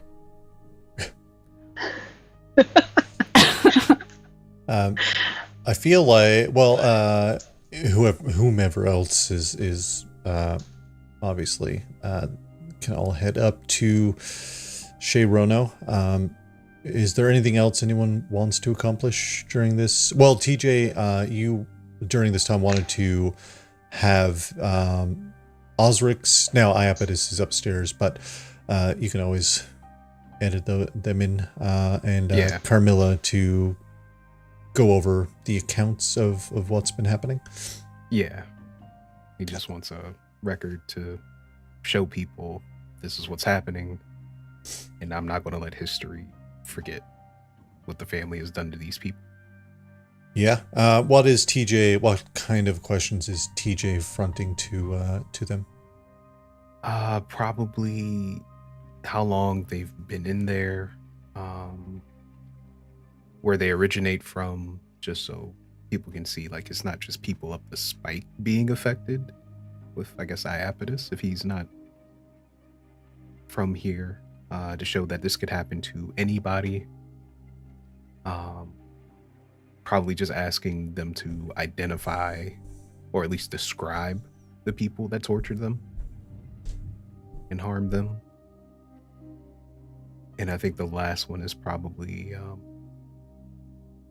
what do you want to tell other people now that you have survived this experience?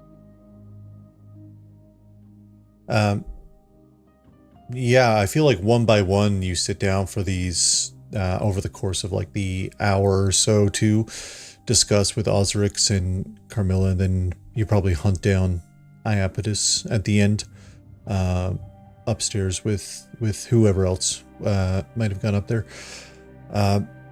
They both recount the same, more or less, that Osric's story differs in that him and Duke, Duke was included in that too. Osric's and Duke went to confront the family because they had been restricting supplies down to District 5.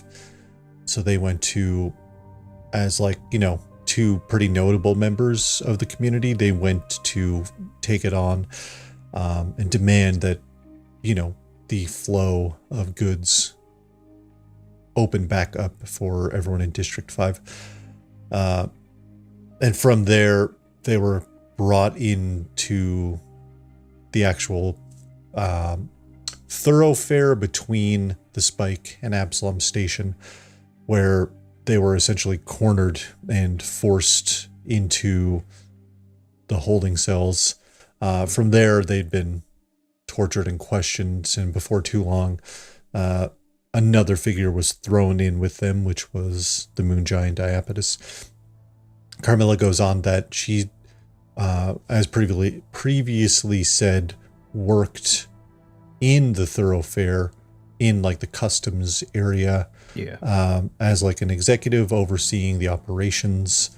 So kind of there from the takeover's beginning, and recounts the same thing.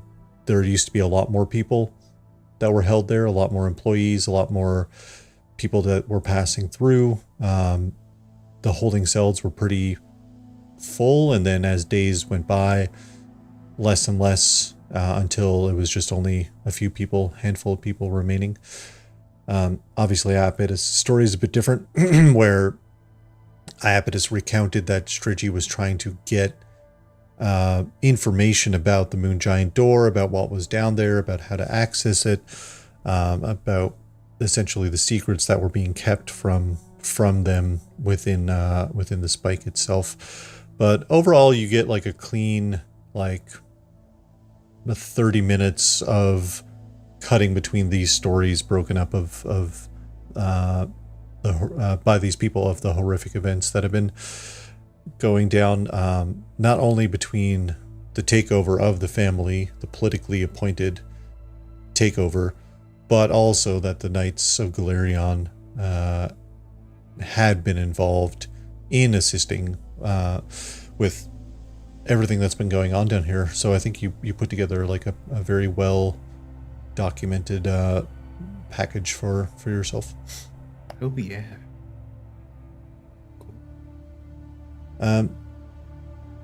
The long rest, an hour passes. We have 47 minutes on the clock. 47 minutes, 47 hours. We're at 47 minutes. We gotta go. Time jump. Whoa. Did we talk for that The long? VOD took forever, I guess. All that yapping. No, 47 hours after that long rest. A lot of you are healed up a bit with sights set on breaking some curses, some more sights on finding the moon giant door, potentially turning the tide for the better with the help of some builders. And I think we'll take our little break there. Oh, geez. We'll be back in just a few minutes. BRB. BRB. BRB. BB.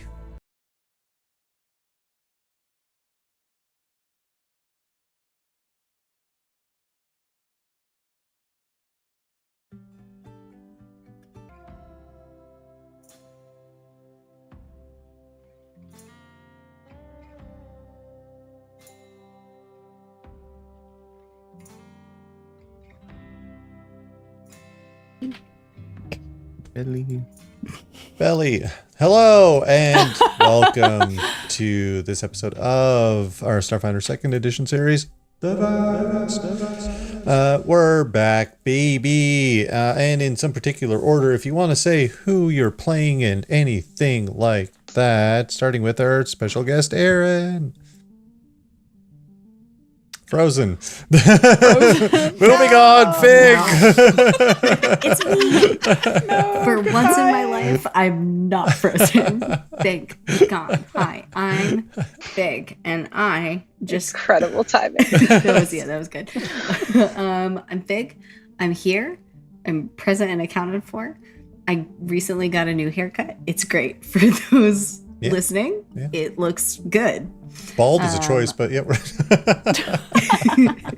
It is. Listen, it took everything in me not to just like Frozen. every. No, we're good. No. Heart attack.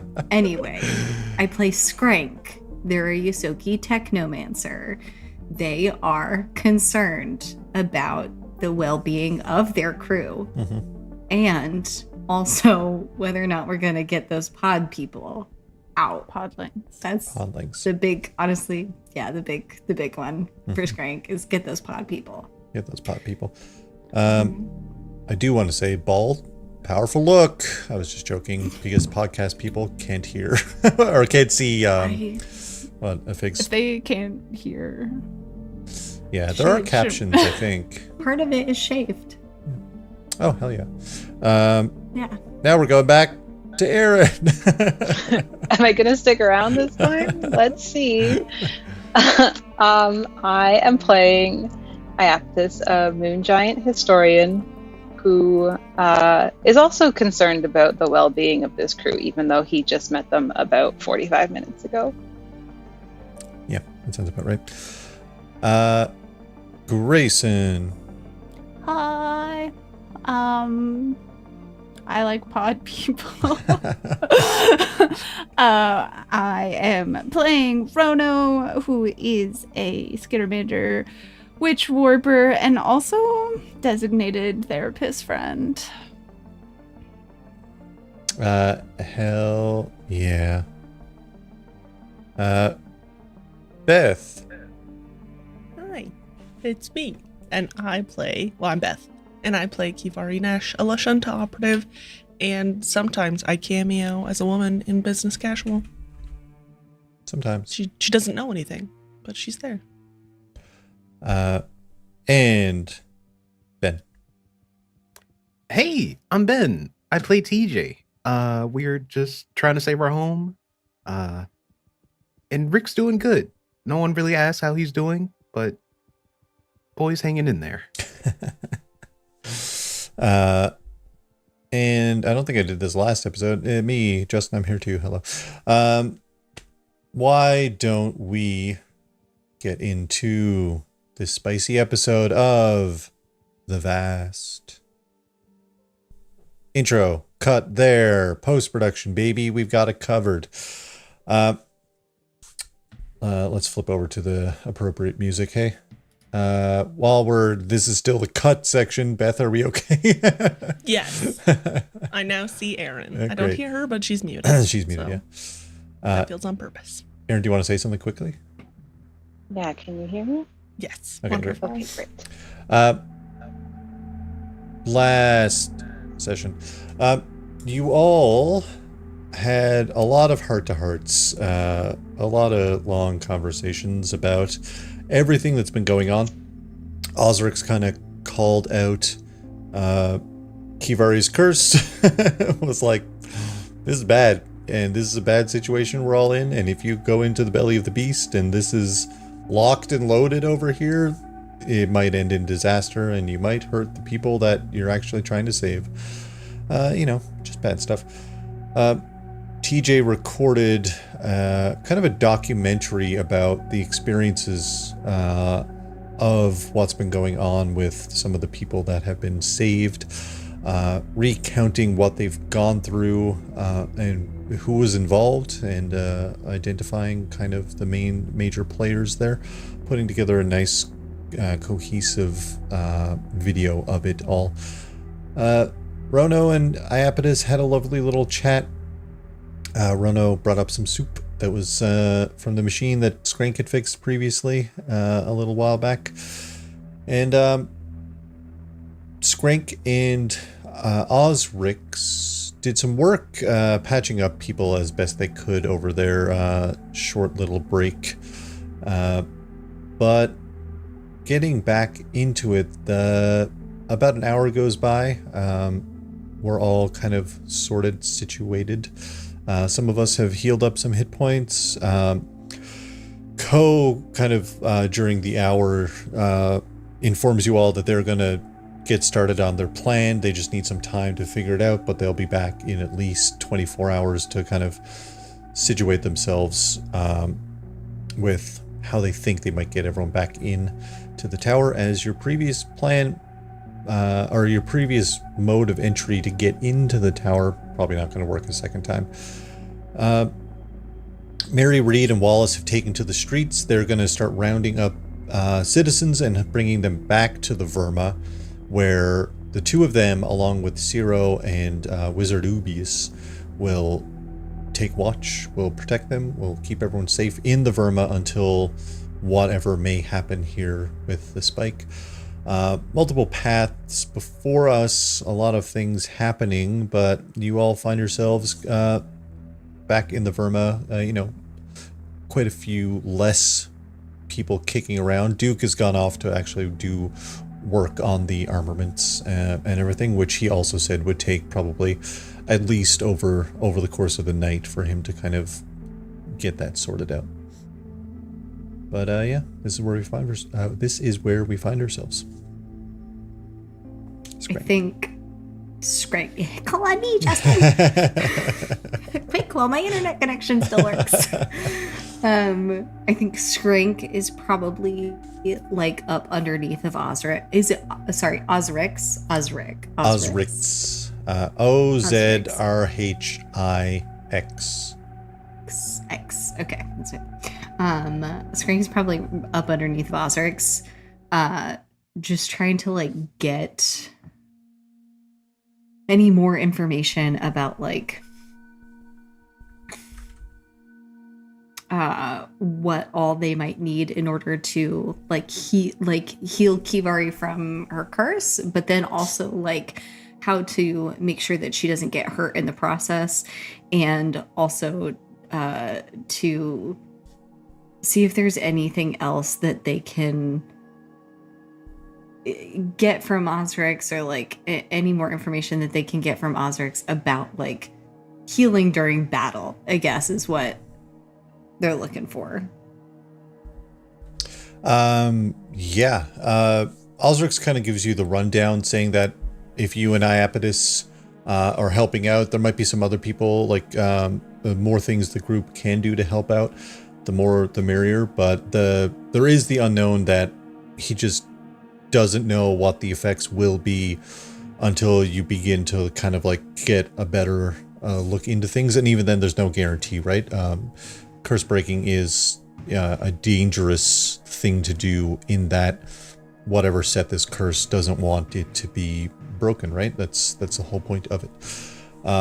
But he has a lot of the things that are needed. His office was ransacked, but a lot of the proper goods that had already been created or were bought, packaged, were stolen, but not a lot of people would think to steal the ingredients, which are used to make more things. So with everyone's help, most of you will be able to like assist in helping him put together what is needed in order to help Kivari through this process. Okay. In game terms, it's like I guess I would also be kind of like... Yeah. Go ahead. In game terms, it's like a 4th level spell, essentially, is what he's casting. Oh, okay. I guess I would also be kind of like, hey, and so, you know, this is what I know about that big sword that I picked up, and I feel really guilty about all of this. Skrank kind of like panic, like word vomiting at Ozrex, being like, hey, you know, I think this might actually all be my fault. Look, there was this big guy. He kind of was like made of lava a little bit. Like it kind of gave off made of lava vibes. And like, I was a different man back then, and things were really scary. And I was also running for my life.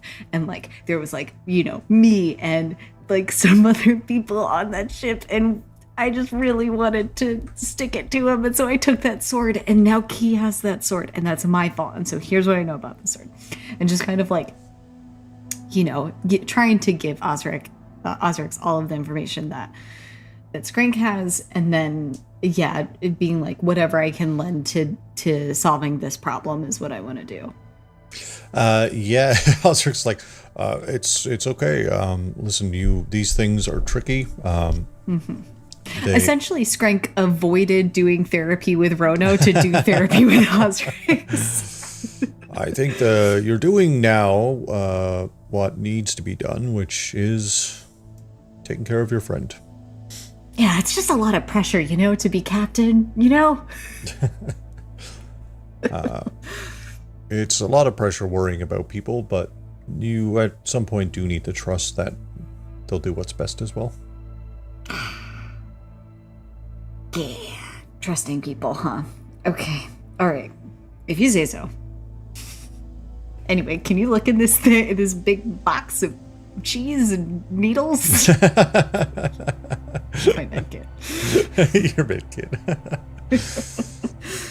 Is there anything else? Well, what is you all probably gather back together? I would imagine. Yeah.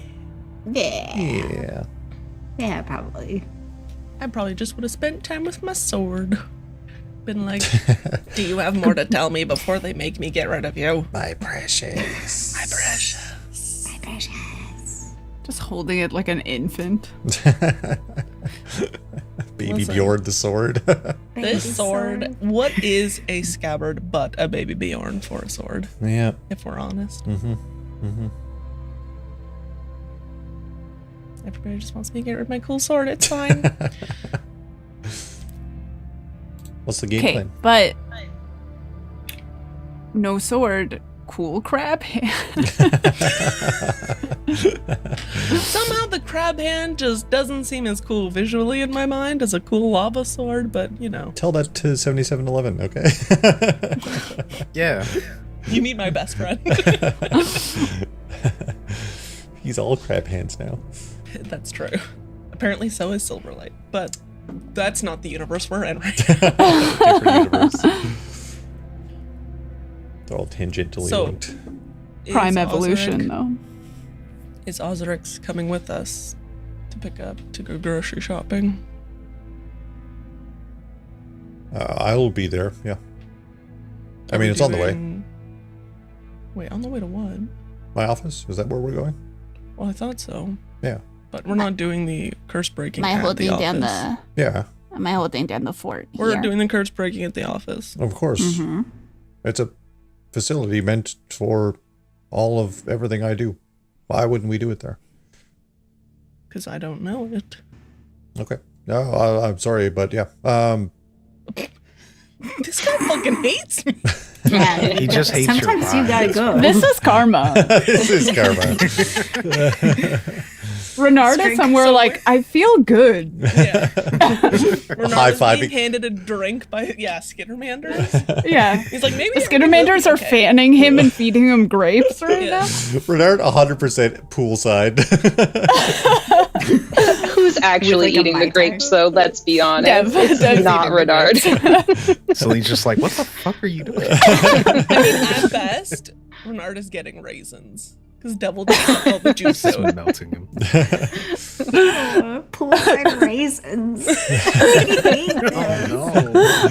I'd eat a poolside raisin. I like a That's raisin. horrible. A raisin is just a dehydrated grape. What? Yeah, It's no, you're sugar. wrong. But And not you're at the This old. podcast. You're all insane. Okay. bad.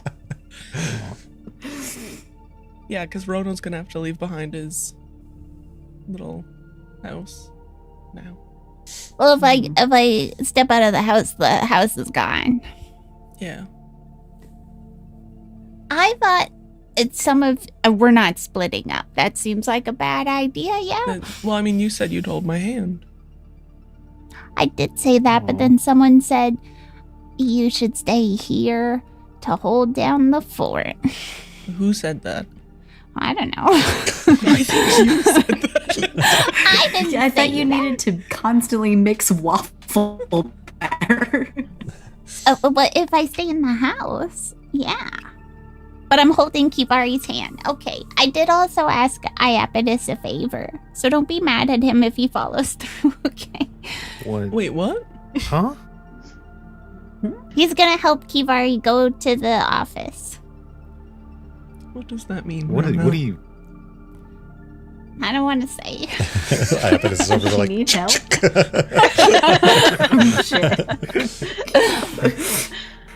I would like to assist in breaking the curse.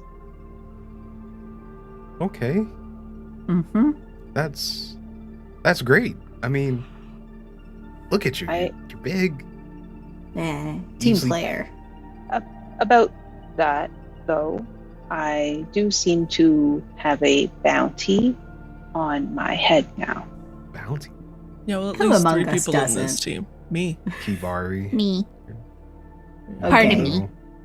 I'm also on that list. So Great.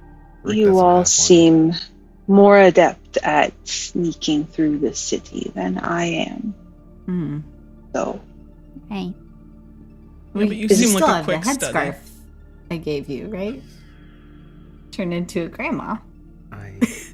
It's like it's like a granny square. Just Yeah. his head.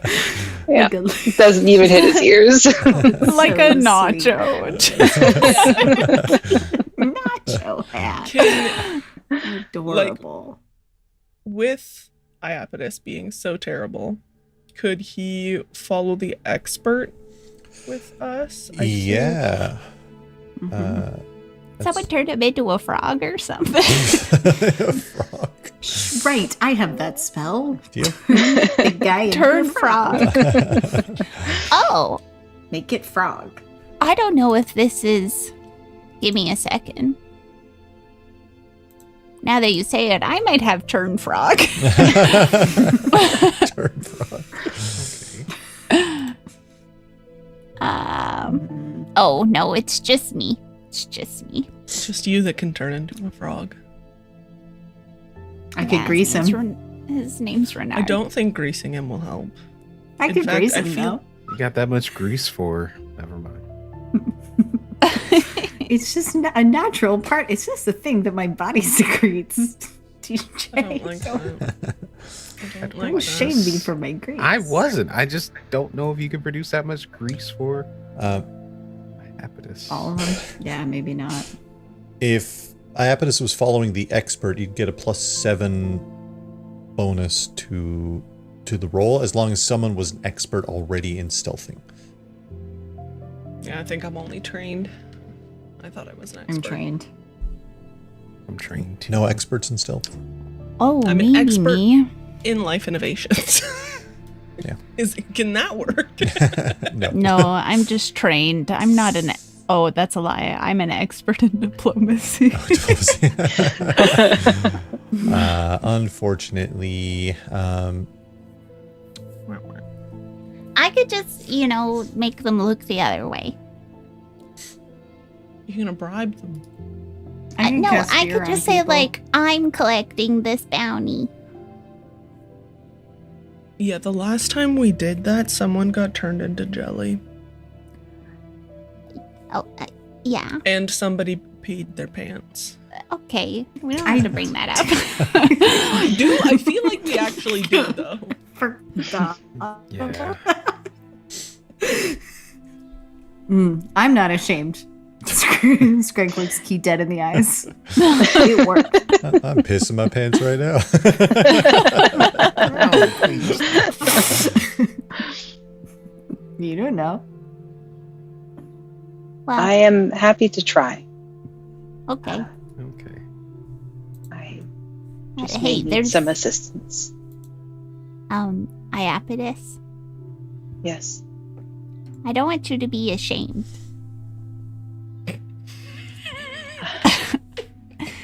What? It is less that and more that I live in a world not necessarily built for someone of my size. Yeah.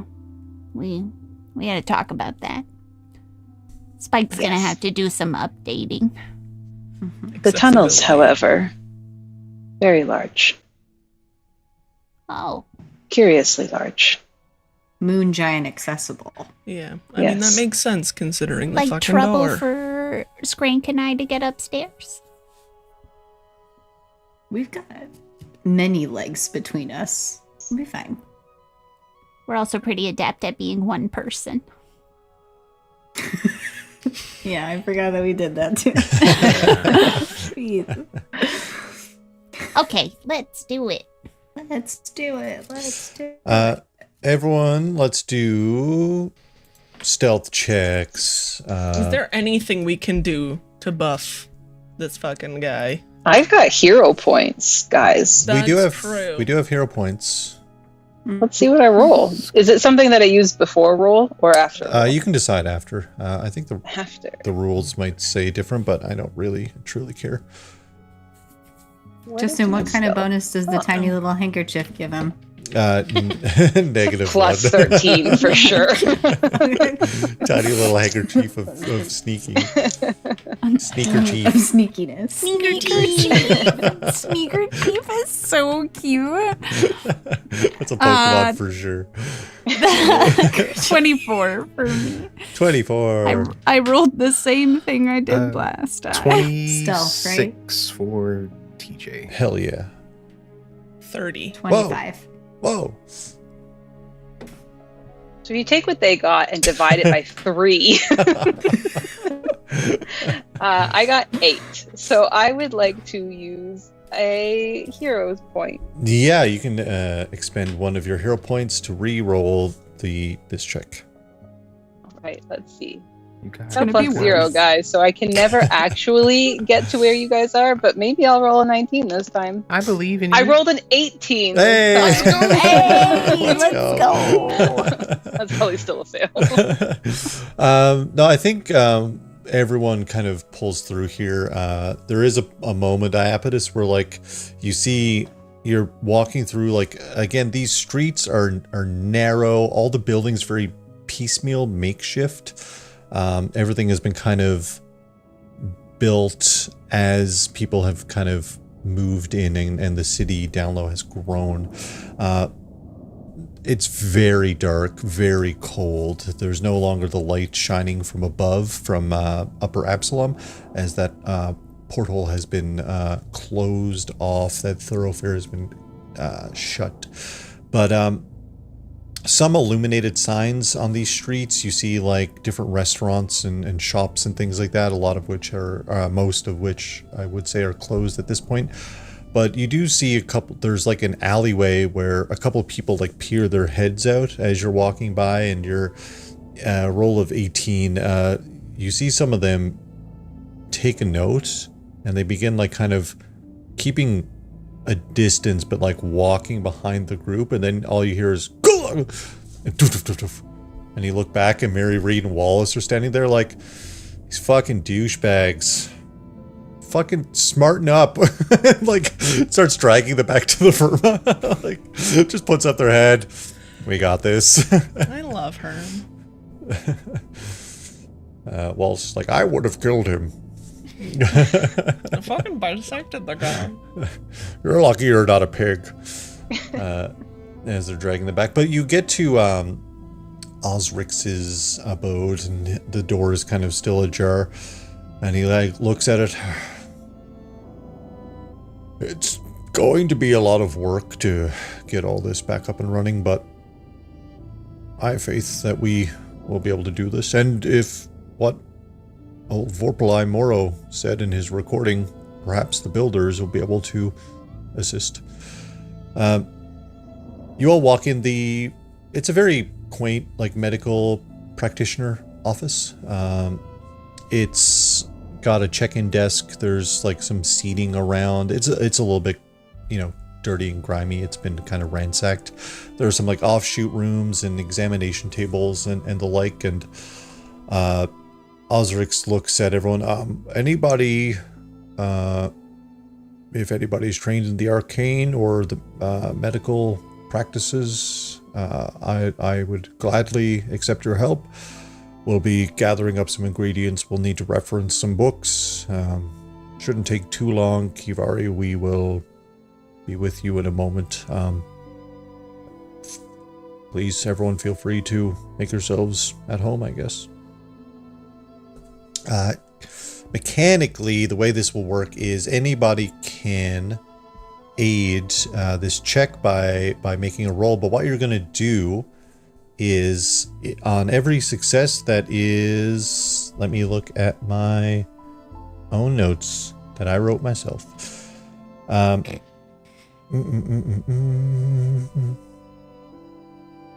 Yeah, each success that you get, DC 20 for either medicine or arcana. I think those are maybe the only two relative skills here. Yeah, those feel appropriate.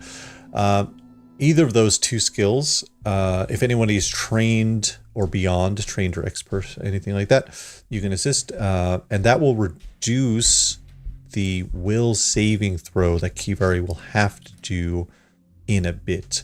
So right now, Kivari's curse is sitting at, what was the last DC we made at 23? Oh, it wasn't 23. Yeah, that was 20. Shit. No, I think it was 23. Right. While we're doing those rolls, I'll double check that. But we, if we all want, can make who is helping out and what are we doing, I guess. Yeah. I am helping in the opposite way that he was so bad at getting here. He is very good with magic. And he will do essentially whatever the doctor tells him to, but visually he is essentially weaving a net from the moonlight strands on him in order to his thought is to catch Kivari. This is, esoteric. as the sword is ripped from her. That's his thoughts. So I would do an Arcana check if that is the option. Yeah. Anyone could do Arcana or Medicine. That's very fun. I like that. I imagine Skrank is doing Medicine. Yeah, I'm an expert in medicine, so I'll definitely do a medicine check. And essentially what Skrank will be doing is really like going between like Osrix, where he's like prepping all the ingredients, and Key, where she's just like seated and just like taking Key's vitals and then going back and being like, bold of you to assume Key is seated. She will be leaning against something, and she'll be fixing Osrix with kind of a dirty look and be like, "What, doc? No gown?" Mm-hmm. Just Stink's kinda got busy. got like an otoscope and is like trying to look up into her ear. It was like, this is helpful information to have. I just want to see what's in there. A lot of wax. Rono is holding two hands over Kivar's Yeah, you can do that medicine check. Same DC 20. What's TJ doing as all this is going down? TJ's actually trained in Arcana, Oh, hell yeah. so I TJ think can also help. him and Rick are helping. He's having Rick basically like Google like certain signs to write down on the floor if we need to.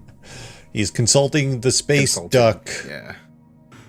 I can't remember who said that. Someone said instead of saying Google, because everyone's moving to DuckDuckGo, Oh. it's consulting the duck. Okay, which is that very is funny. very good. Consulting I like my that. dog. I truly don't remember where I heard that, but I did hear it recently. Consulting the space duck, the space Rick's knowledge Yeah. base. Rick is still processing something behind the scenes. You can see the processor wheels turning. Yeah. Oh, my boy. That's great that you're trained in Arcana. And Rono also probably trained in Arcana, I would imagine, right? I'm trained in Arcana as well, but that's just me with my little soothing powers. We're just aiming for 20s, so as we're rolling, we can let me know what we get. I got a 29 in Arcana. Whoa! It's almost a crit. 24. 24 success. I got a 23 in medicine. Hell yeah. I'm literally, no joke, rolling the same thing in different quantities at every point.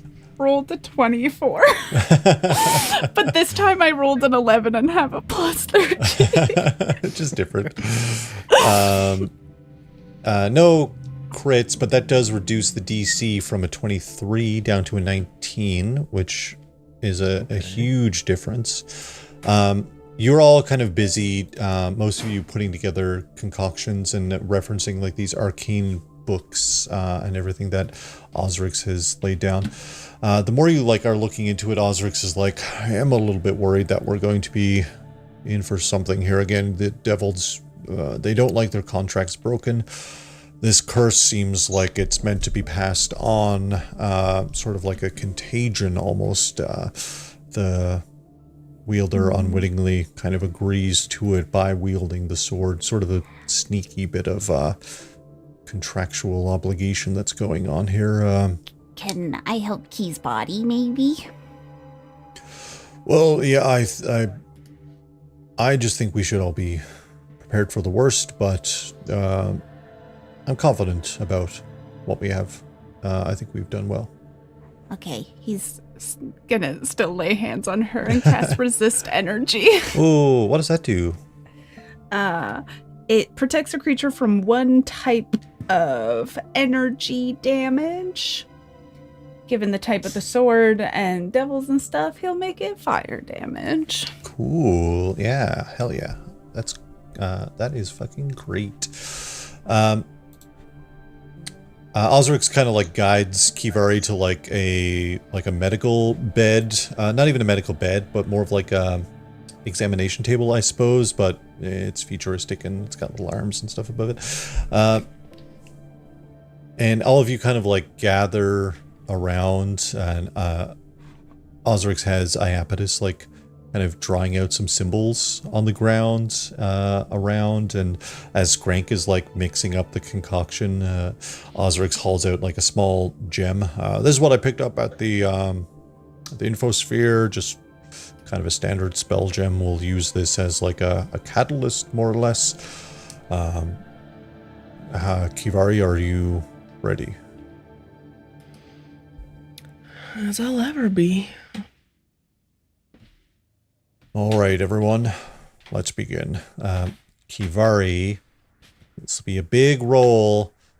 We need a will saving throw. The DC is 19, thanks to the help of everyone. Alright. Can Kivari even meet that? I have a +9, and I've got a little something up my sleeve. A sword, and she's gonna kill you A all. sword. It's a hero. Okay. Oh, hero so points for sure. I rolled an 18, but I have something called Center Thoughts, which when I fail a will saving throw against a mental effect, I can re-roll it and take the higher roll Whoa, hell yeah. as Yeah, being a gap type Lashunta. let's go. Hell yeah. Nice. It's a 1. It was a 1. So I failed. I got a 9. I got an 18. Do we want to sacrifice our hero point, Kivari? I mean, if I can. I didn't know if I could sacrifice a hero point if I did this as well. Well, I can't see why not, because that's just a feat that you're activating. That's not like Okay. utilizing a hero point to, you know. Ooh. I just make it with a 20. Ooh, 11 plus 9. nice. Incredible. I have a feeling that one would have been way worse in my mind. Imagine how cool it would have been, though. Like, narratively. Stop wanting to die. Let me I like die. having Let you me as die a in every player and universe. being around. Like, I'll just come back as another key. It'll be great. Don't worry. die. Again. Alternate use key. Yeah. We just keep getting the key. The keys Yeah. don't. No, I lost it. The keys Well, keep coming. Like hits keep Don't coming. stop.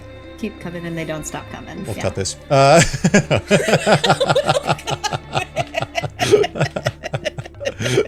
When a joke doesn't land, we'll cut this. We'll cut this joke.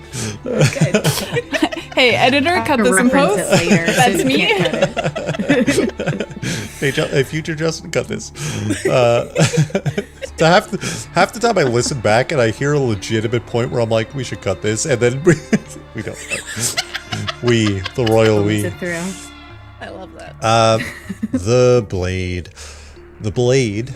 Your blade. The blade of a rose. The blade of the slave driver. The blade of 1,000 names before them shatters. Kivari, your body feels like it's on fire. You feel the heat of 1,000 undying suns washing over you. The molten cracks that form across your skin expand outwards in all directions, looking less like cracks and more like some dark abyssal runes now carved into your flesh. Your eyes burn red as blood starts to pour down over your face, and you cough and cough as black smoke billows out of your lungs. Lunging forward, you fall on your hands and knees as this billowing smoke swirls around and around, forming into bizarre shapes. Pieces of black smoke begin to reform like a book burning in reverse. The pages form from fire, burning edges forming back into the hole. The pages sweep across the room, swirling in all directions as if looking for a way out or looking for someone to make another deal. With force, they fly back towards Kivari, slamming themselves as a black smoke crackles out bolts of energy. The pages begin to get caught up in nothing at all. You see them one by one forming the outline of something. More and more cover this unseen figure until they form a statue of contractual obedience signed in blood and crafted to control. Page by page, the text fades and the pages fall, one after another, text bleeding off of the pages, revealing a form underneath. You see, pale white skin now dons the blood-red text that once was bound to Kivari and her blade. The blade is now being held by the bare steel in the hands of a figure. Long white hair and mixed in with red falls across the face of a surprisingly human-looking individual. Their eyes a deep, full red, not red like the pupils of the family. This is pure, something entirely a league of its own. A dark black dress hangs off of the slender frame, red text marks across their fair skin all the way down their legs. They cast a gaze across the room as they flex their bizarre angel-like wings as a ring of what looks like blood forms a hellish halo behind them. They cast a gaze across the room and it lands on Kivari. As they reach out their hand, Kivari, you feel your body twisting and contorting against your control.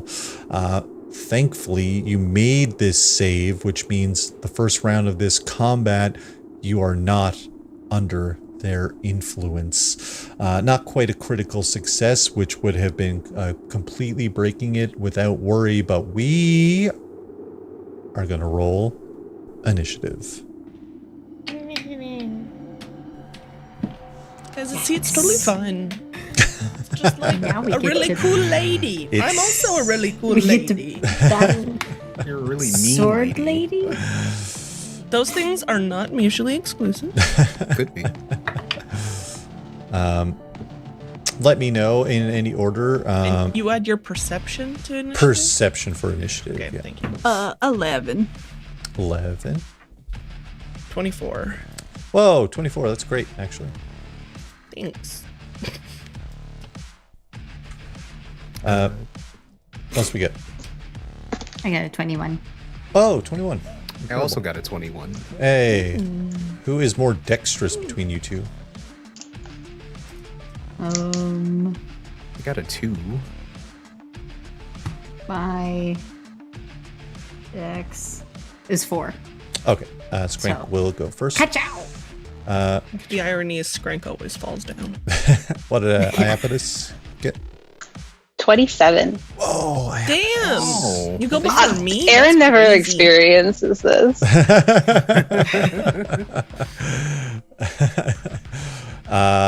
Rono got 11. Incroyable. For those who wish, you don't need to, but if you want, you can open up Tailspire. Don't worry about it if you don't. I know this is kind of, dropping this on you quite literally. But as I struggle here to open it up, I'll bring them up on screen. The figure, let's go to battle screen.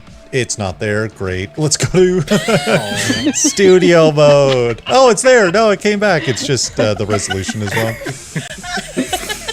You know, you can't We'll win cut every. it. We'll cut it. We'll edit cut it it. later. Got it. We'll edit that out. Yeah, post. For sure.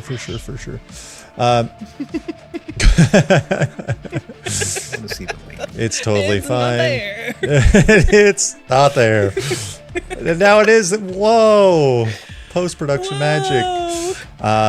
This, again, very brutal figure, just kind of holding the sword in their hand. Kivari, you are still kind of They're cool. prone. Yeah, they're hella cool. Everyone else is gathered around. To be honest, if you want to reposition yourselves, but if, for those not looking at Tailspire, Iapetus, you're fairly far away. You're probably 20 feet near Osric's. Rono and everyone else are within 10 feet of this figure. Kivari, you're also within 10 feet, but you're prone currently. I said I was holding Kibari's hand. Oh, you know what? no. Yeah, let's get you over there for sure. See, Ronald, this is why no one hangs out with me. It's okay, no one hangs out with me either. That's crazy. I saw you and Iapetus hanging out. That's super. Okay, not we fair. were hanging out actually. I actually make friends really easily. You have a tab. I do have a tab. Up first in initiative is Iapetus. That's crazy. All right. Well, here we go. So again, this is a new, I don't know if Iapetus, Erin, if you did combat, but you get 3 actions. Movement is, one of your actions if you want to move, and then your spells usually will be 1 to 3 actions for your spells. Standard attacks are also 1 action. So it all depends on what you wish to do. I would like to. I have sight of this creature though, like I'm not so far away or behind anything that I can't see her. You can see it for sure, yeah. Okay. He knows that the curse was hellish, and she looks, a little fiery. So I'm going to use 2 actions to cast Hydraulic Push against her. Hell yeah. What does that do? Do you want to read that out? You call forth a powerful blast of pressurized water that bludgeons the target and knocks it back. Whoa. A ranged spell attack. Hell yeah. So you're going to make a spell attack roll. On your spell area, you should have what bonus you get to that above your spells. Probably it'll say plus something to spell attacks. Plus 11. The DC you are aiming to meet. I won't tell you. What am I doing, Justin? Get your shit Here you together. go. Oh my gosh, that was almost awesome. And then it was just a 7 plus 11, 18. You blast out this torrent of water, but it like breaks over them and sizzles away into steam as they just wave the blade. Again, they're just like holding on to the sword that was once Kivari's. And they kind of look towards you and smirk in a very unsettling manner. I don't like that very much. Anything on a failed attack roll, or does it just miss? I don't think so. Okay. I think just misses. Yes, just misses. Like I said, Iapetus is about 15-20 feet away. You're perfectly fine to stay where you are if you wish. Okay. I think I would like to... can I try to put myself between the doctor and this angel lady? Yeah, for sure. That'll be just about 10 feet. 15 feet gets you there. Okay. So that's your final action to do that. Kivari, you were just roiling this black billowing smoke out of your lungs, but you feel this sense of clarity that hasn't been in your head in a very, very long time. You are prone, so it will be an action to get yourself back up on your feet. But aside from that, you get the sense that there is still a weak link between you two. It could be a danger. And I will say that anything dealt towards this being will help you against that that link, let's say. Sick. I can't double tap this time because I need an action to get over to her as well, which sucks. So I will get up because Tailspire is like, not today, bitch. So you will have to Jaeger me. I got you. But I will get up, walk over to her, and punch her in the face with my battle glove. Let's go. We can make that attack roll. I don't want that one. I want this one. 28 to hit. For sure, yeah. Right? Yes. That's math. Okay. Ass. Also ass. That is 6 points of damage. Wolf. 6 points of damage. Oh, I didn't record. No, that's fine. I'll track it over here. I usually track it in Tailspire, but not today, I guess. 6 points of damage. It's pretty good. It's really bad. At least literally the minimum amount of damage I could do. At least you hit, right? I guess. Up next is this figure. They look over towards you. We do not take kindly to contracts being broken. As they unleash a brutally, sickeningly loud screech that resonates out in all directions. I need everybody to do a will saving throw. It's an auditor. I mean, not far off, honestly. Devils and contracts, baby. Hey, natural 20. Natural 20. First one of the session. Let's go. Hey. That was too loud. That's a 20 for Rono. 20 is a failure, Rono. That's a Sorry, Ben. 27. Go on. 27 is a success. Skrank got a 28. Success. What did Iapetus get? 26. 26 also succeeds. Grayson, were you going to say something else? I didn't say it, but at the beginning of combat, there would have been. Your quantum bubble. Yeah. We can put that in. I think we've learned probably just over everything. Is that where you want just like centered on? Hold them? on though. Uh-huh. I have a feat. Oh, you have 2, I think. I could have 4. You could have 4. Kind of sick. I do have a meandering mind, which gives me a +2 status bonus to saving throws against mental effects. Is it a mental effect? It's a sonic effect. Okay, then we're still good. We're still real bad, gang. Your quantum bubble is out, though. I just put that out. It is going to deal...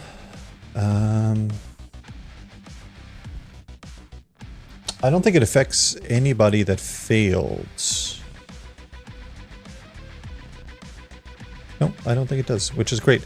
But it is going to be an amount of damage that I am going to roll right now. Everyone that You don't have to. failed, which I think was just Rono, maybe. Yeah, I Take think it is just Ren. 12 damage sonic. Okay. Actually, divine sonic unholy damage is what you take. That's insane. What does that even mean? As this, and you are also frightened to Rono, so I'll make a note of for myself about that. But frightened 2 means, let's take a look, Justin. You're gripped by fear and struggle to control your nerves. The frightened condition always... Wait, can Rono be frightened, first of all? Well, if that is the mental effect, would I not get the +2? This is a part of... oh, wait. No, sorry, I'm completely wrong. That doesn't even affect you at all. That's a very specific type of creature that affects... Actually, we'll cut this. We won't. That doesn't pose. But yeah, the only person to fail that was... oh, you know what? Osrix also needs to make that check. Osrix... Nat 1 Osrix. Fuck. No. Osrix. It's been a minute since he's dealt with Yeah. Osrix like my ears. That was 2 of their actions to do that. As they stare down at Kivari and twirl, they like flip the blade and catch it by the hilt. You see blood pouring down their arm from where they were holding it. Again, the runes that were cracking through your skin are now written on their skin as like a binding contract. As they're going to make an attack roll against Kivari. They have a wild bonus. Oh, they might miss though. That's an 18. That misses. My AC is 22. Let's go. What does Kivari do as they're cutting down with the sword that you once held? She would just sort of like shift once and be like, is that really all you've got? Maybe I am better off without you. They kind of smirk as their red eyes glow intensely. That is all 3 of their actions. That's everything that they can do. It is Skrank, you were kind of watching this go down, and you see Kivari now dealing with the fact that and you all would have witnessed this creature reaching out and, you know, actually controlling Kivari, like in a very literal sense, giving some context to what Kivari might have been going through the past month, 2 months even, definitely a solid couple of weeks. But yeah, Skrank, what are we doing in this moment? You're about 10 feet away from the action. So when Iapetus cast his like water effect, did it look like the water, like the being is immune to water damages, I guess, or was that just like a failed? That was for sure a failed check. If you want to try to get some insight on this creature, you can make a religion check. Well,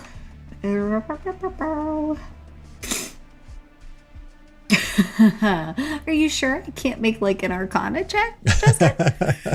Yeah, pretty sure. Okay, I'm not even gonna bother. I have a +1 to religion. I'll just hit him with something. Listen, I'm gonna just throw. I'm gonna cast caustic conversion. Hell yeah. So you launch a torrent of magical nanites that begin dissolving your target, and you make a ranged spell attack against the target. On a hit, you deal 3d8 acid damage plus 1d6 persistent acid damage. On a critical, you double the initial damage. And okay, you're gonna have to. So if I heighten it, because I'm casting it. No, it's not heightened.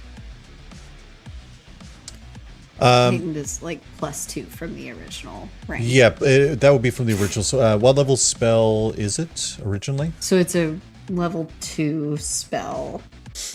So I would have to cast, so never mind. Yeah, so this will just be the normal. You'd have to cast at level 4, which I don't think you have access to yet. No, not yet. Okay. All right, I'm gonna make a ranged spell attack. Let's go. What is that? Okay, that is a 15, and I add a +10 to it, so 25. Does 25 hit? 25 does hit. Hell yeah! So okay, so I see Key. So Skrank sees Key, like twisting and like looking really uncomfortable, and Skrank will kind of just like, you see Skrank just kind of like tense up their little like body and just like summon like from almost like from the ground these little like nanites, right, coming out of like the metal from the walls and like all of the like metal like medical supplies behind them, and then just like blasting them towards this icky bad angel girl. And then I'll roll 3d8 acid damage. Hell yeah. And that's a 22. Whoa, 22 acid damage. And that's specifically acid, right? And that's specifically acid. Skrank is mad. Skrank's a little mad. Kind of shaking a little bit. So mad. And then they also get persistent, 1d6 of persistent acid damage. Oh. So I'll try to remember that. I can also make a note. Persistent damage. How much was it? 22. Oh, sorry, 1d6 of persistent damage. 1d6 of persistent damage, yeah. Okay. Great. Anything else from Skrank? I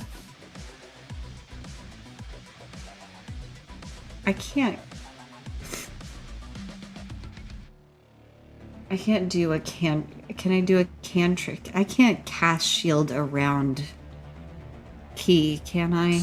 No, I think shield is, you're the target of that spell. Yeah. Unless I'm wrong, if you want to read it, but I'm fairly certain it's that's what I'm Spell magic effect. Okay, raise raise a magical shield of force counts as using a raise a shield action. Yeah, so that'd be like as if you had a physical shield to raise for yourself. Speaking of, Iapetus, I believe, does have a shield that could be raised, just as a reminder. We ran out of actions. Yeah, yeah. Okay, maybe Skrank will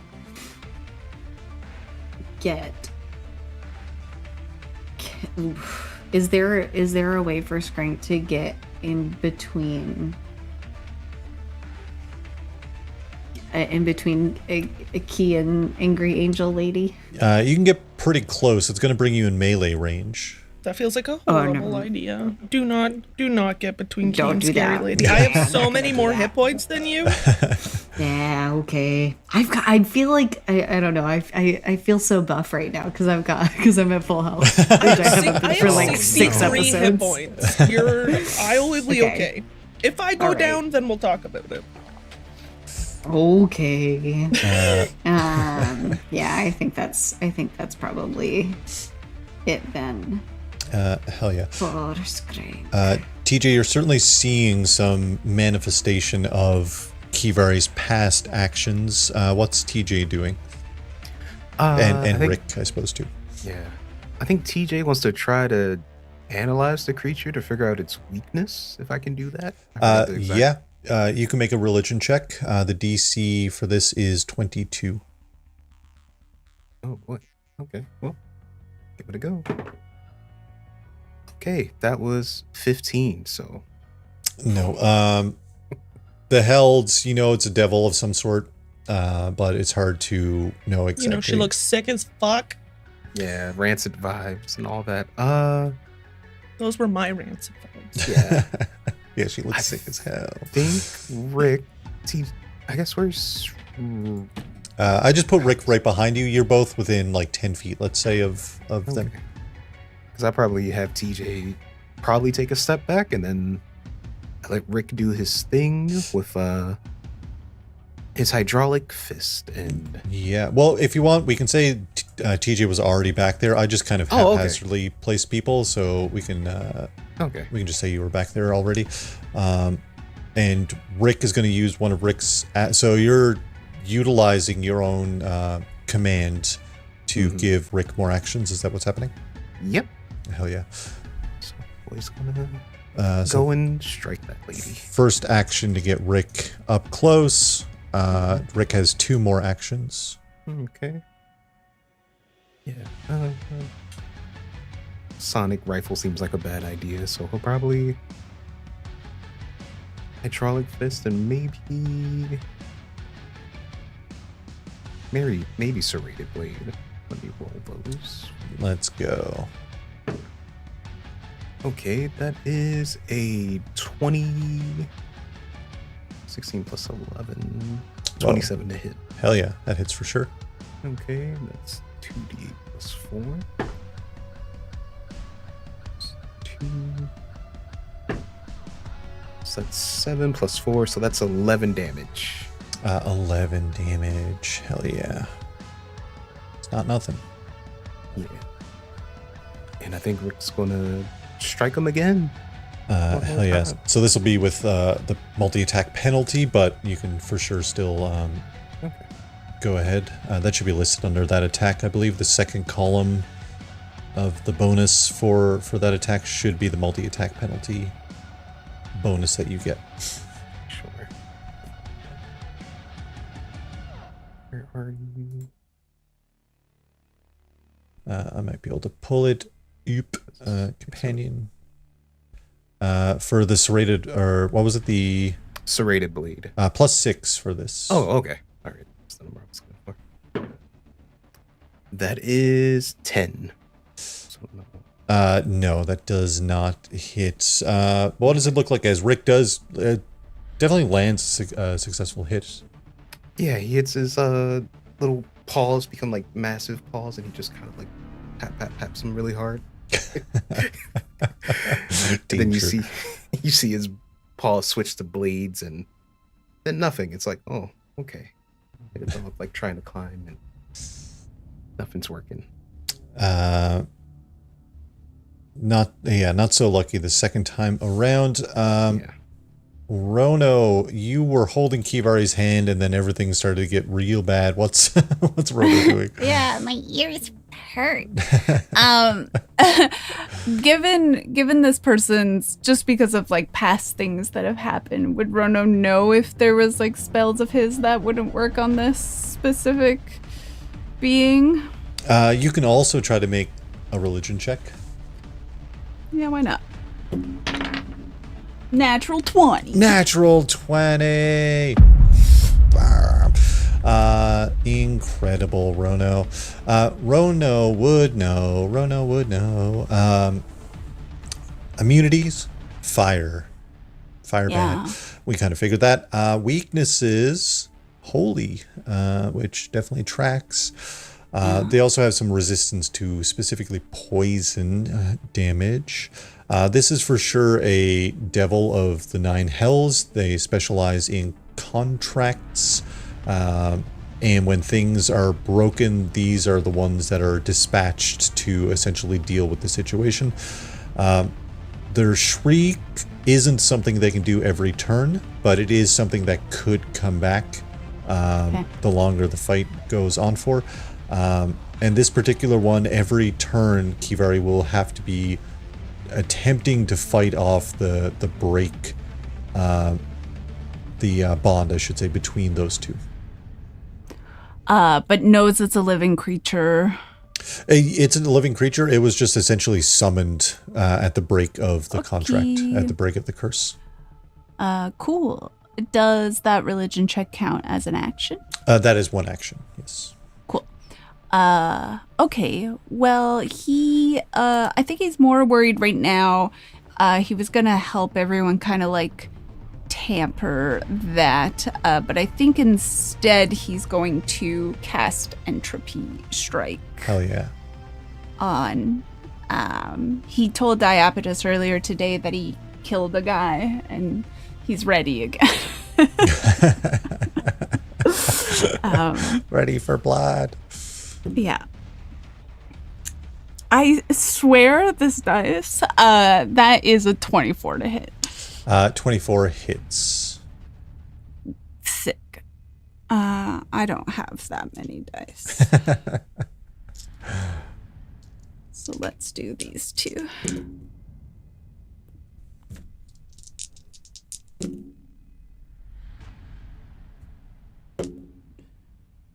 Uh, 23 points of damage. Whoa. Of I don't know what type of damage you are.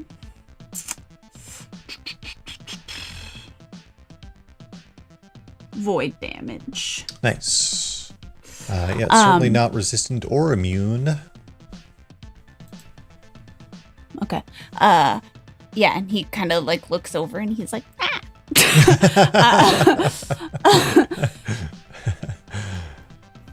That's his turn. Hell yeah. The figure kind of looks again at Kivari, and you feel it within your mind this time. No, that won't do. I think maybe we should renew our terms. At the start of the round, Kivari, I need you to make a will saving throw. The DC, thankfully, will be 18 because you make contact with them once on your last turn. Oh, Fighting if I back. keep punching them, I win. Incredible. This is bad to hammer into her. 19!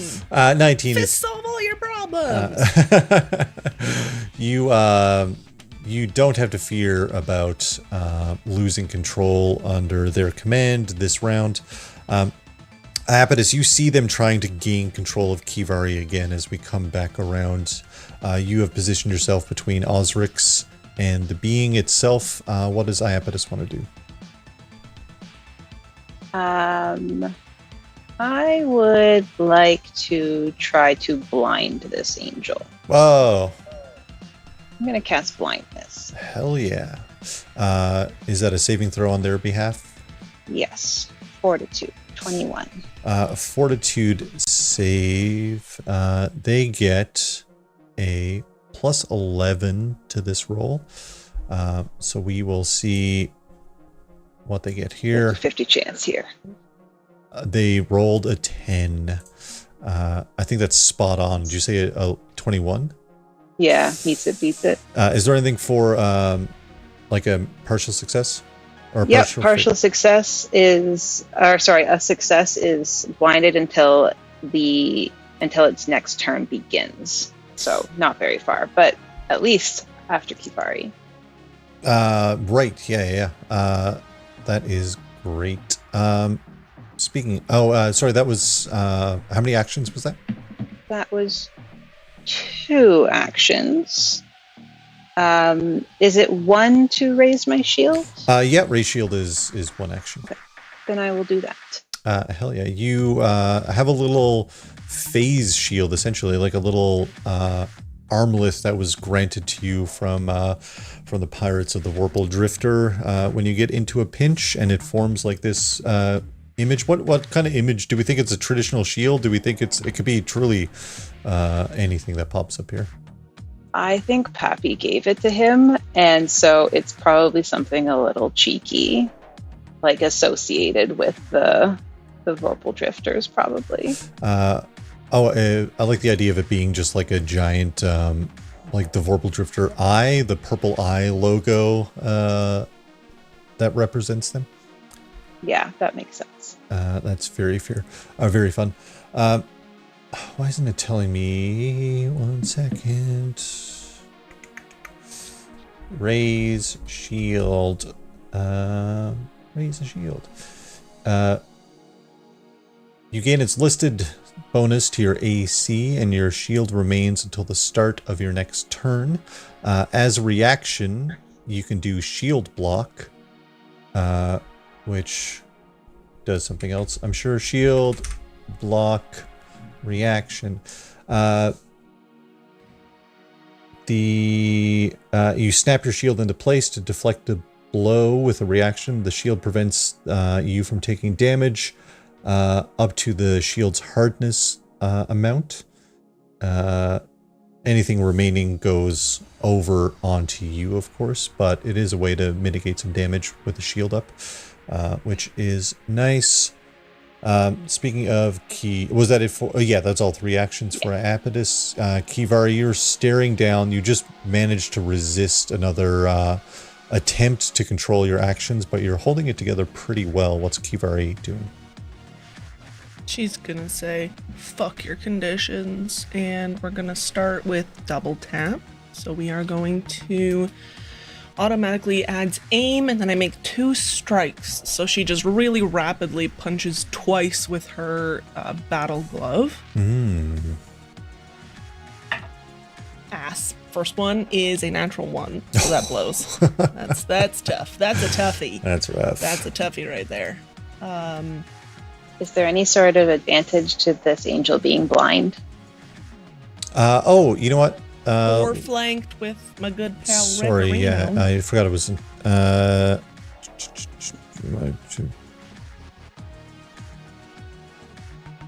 no.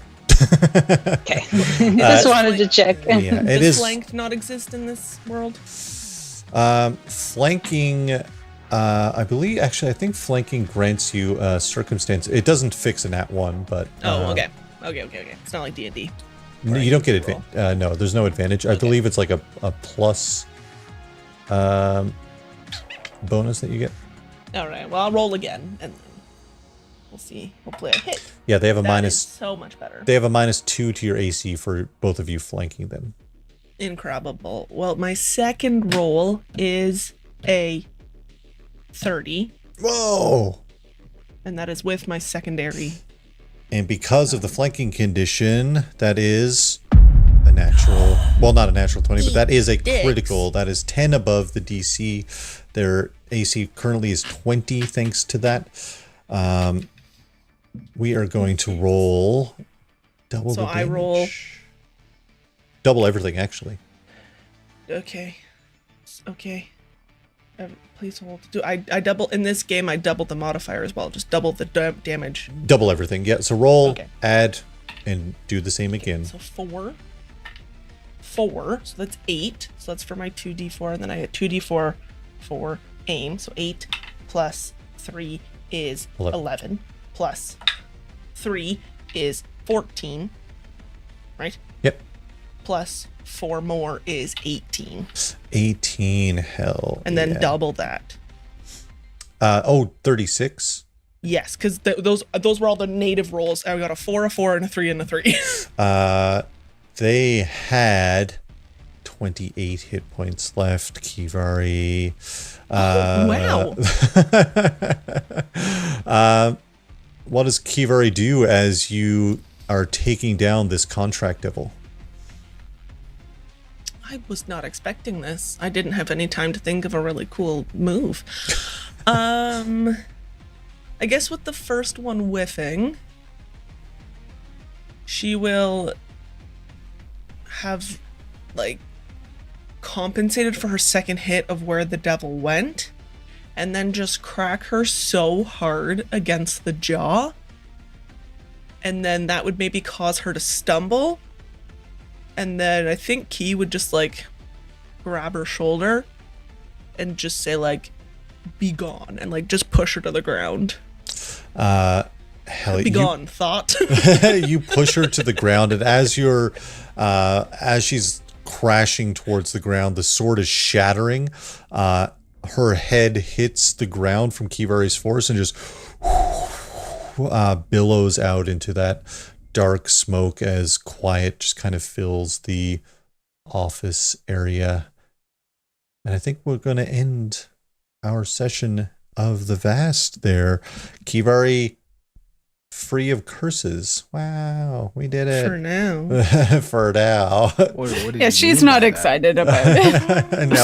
now you She's a little disappointed that the devil was that easy to get rid of. Was it? Who knows? She's like, I want mentally to be fighting harder. It had 90 hit points total, so you guys kind of... Yeah, we just absolutely ran train on it. Yeah. You all did some work to get through it. Obviously, that's not the big baddie of our arc, so, can't be too wild. Yeah. Henry Alley's gonna fucking walk into this joint and kill us. The Winchesters. Spam and speed, save us. Spam and speed. We need spam and speed. We are not... Why does it sound weird? Like we're not done the session? Yeah. It truly sounded like... Oh, it didn't fade the battle music for some reason. That was odd. Oh, okay. We'll cut that. Add it to the list. We're not back for a hot minute. I don't think we're back until the 24th, maybe. Is that right? No, the 17th. 17th? So a couple of weeks in between sessiones. But we'll be back on the 17th of July at the time of this recording. We have some upcoming Pirate Borg shenanigans that we're going to be doing some session zeros for. Some of that will be cut and put out into the world, probably on our supporter only feeds for the session zeros, but the sessions themselves will be live featuring goodbye Fig, not featuring Fig. No, I'm joking. Fig will be there. It's crazy.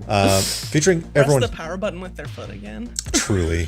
Featuring everyone here, plus more, plus the core No Fame crew. Some cool friends are going to be joining us. We haven't locked down all the names yet, but certainly some very, very cool friends. One of which you saw earlier, Masquerade, is going to be joining us. Team Newfoundland. This will be a competitive Pirate Borg, which I'm sure won't change anything. Bingo. Honestly, you all chose the wrong team, is all I'm saying. We didn't choose teams. Yeah, To be fair. teams were mostly We were assigned teams. teams were mostly availability. Let's be real. Yeah. Somebody's gonna I'm have still a rat saying on you their chose team. the wrong team. No, it'll be great. I think it's gonna be super fun, very chaotic. Pyroborg is wild, and this little module is has a point-based system baked into it from their recent Down Among the Dead Kickstarter, which I'm a big fan of. It's very cool. But yeah, check that out on the horizon. But why don't we go around, starting with Fig? No, so why don't we go around and say, where people can find you and all of that good stuff as I desperately scrolled to the top of my notes in reverse order, starting with Ben. Hey, that's me. I'm Ben. You can find me on twitch.tv/BenB with 4 Ys, because 1, 2, and 3 were taken. We're playing Final Fantasy 14. I'm doing the thing. I'm a part of the meme. Community's really nice. So, yeah. Hell yeah. Let's go. Beth. That's me. You can find me at Camilla Kip on Instagram and Blue Sky when I remember it exists. I draw art and stuff sometimes. Drew this art. Wow. Sometimes. Well, you did already draw this. Grayson. Hi, that's me. You can find me in your mailbox. I'll be there. Not even like a letter from me, like just fully... Just chewing on the letter. I gotta use the special key they give you to get the bigger box open. yeah. I just shove in a P.O. box. Other than that, I'm being a weird little guy here. I'm being a weird little guy in Pyroborg, and I'll be a little weird guy in the future as well. For sure. Guaranteed weird. Fig is not in the call. I think they're having storm-related internet issues, but hey, you can't find them anywhere anyway. It's fine. Don't worry about it. And Erin. You can't really find me anywhere either. Let's be honest. You can find me here, playing a large guy or a very small guy, depending on where we're at. Which universe we are in. You can check out Erin, on social media probably, or Erin's work on both screen and stage. Wow. Very cool. Very fucking cool shit. Hell yeah. I have a big button, don't I? I haven't used this all night. It's me. I'm here too. My name is Justin. No I don't get balloons. Hello? Come on. There was a thumbs up at some point. Hey, there we go. That just took forever, apparently. There's a million things running on my computer. It's me, Justin. You check out, not Silvistead. Silvistead wrapped up. You can go listen to it. Our Dire Odyssey D&D series, DM'd by Patrick, aka the main, which was wild and dire and very fun, and I'm gonna miss those characters a bunch. Upcoming Telltale Tower Part 2, baby, we're back. I'm playing a little Gerbine. He's a little mouse guy with a big halberd. He's a Eldritch Knight, and that'll be fun. You can check out Echoes of the Future, which also is coming after Telltale Tower. That's going to be run by Josh, which is going to be incredible. Kind of dark fantasy, a little bit of like fantasy university going on, which will be interesting. I'm going to play a ranger, a half-orc ranger, which will be fun. Causing problems. Got some scars on his face, dark backstory. Not a dark backstory, he's actually just a chill, normal guy who's just, you'll find out. Reveals the lore. I almost did that for an NPC in this campaign, which would have ruined everything. The whole arc, I almost fucking give it away. Fig, did you want to say anything? You disappeared for a minute there. I did disappear for a minute, and no, I didn't turn the power button off with my toe this time. Thank you very much. As everyone's Fig. like Video Ninja is just like shutting down and panels are going away, and all I hear is Beth in the background going, probably turned it off with her toe again. In my cabin. It's crazy. Dude. No, you guys read me to filth all the time. That's fine. I don't know. I'm Fig. I'm here or not, and nowhere else. That's it. Hell yeah. Soon be in You said the Pyroborg. same thing. Yeah. Oh yeah, I'll be on. I guess I'll be on Pyroborg, huh? On Team Gonna Newfoundland. be- Yeah. Featuring Do I know what Josh. that is? No. Newfoundland. Newfoundland, of course. Newfoundland. We haven't set the sessions yet, but we'll do session 0, which will be fun. That'll be offline recording. Hey, if you're listening to the show, you're going to hear it again, but if you want, you can rate and review our podcast, and it helps our visibility. A lot of people have been listening to us. We hit a very significant number recently.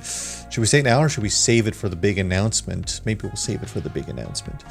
A very significant number, which is incredible. Everyone listening to this right now, we love you a bunch, and thanks for listening to our show. It's wild to know 69. Yeah, Rudy. Nice. It's only Just 69 people. only 69. Yeah, it's truly wild, and the growth. People just keep tuning in. We get people on Blue Sky that chime in to say stuff. We had some comments about Rono that was like, everyone's great, but Rono is my favorite. We had some people being like, "Where's Iapetus?"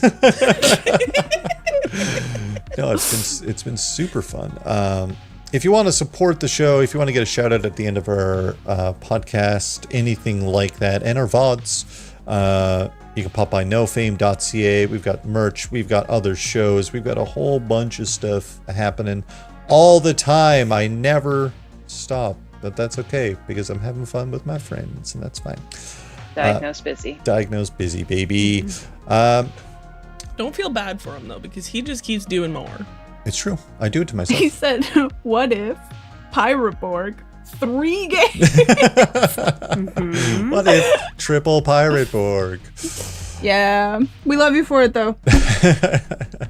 Hey, So much that I punched my microphone. so much that you're just like, I'm gonna herm Justin the only way I know how. Yeah. It's not me this time. Let's go.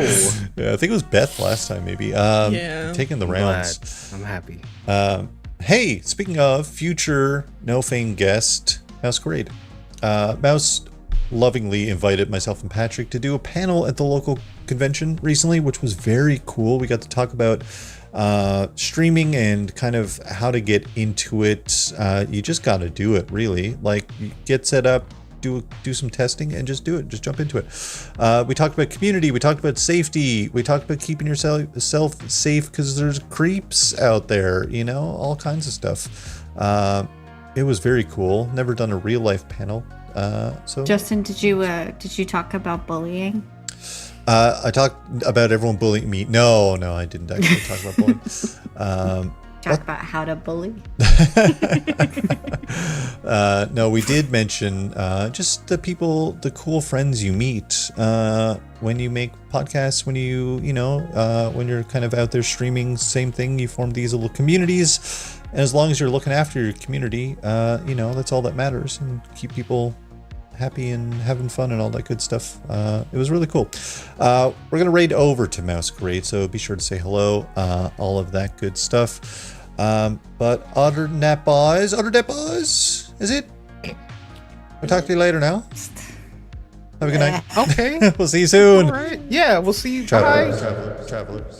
Good night. Goodbye and good night. Stick around for the raid. Sorry about that. That was Bye. Sorry about it. Kidding.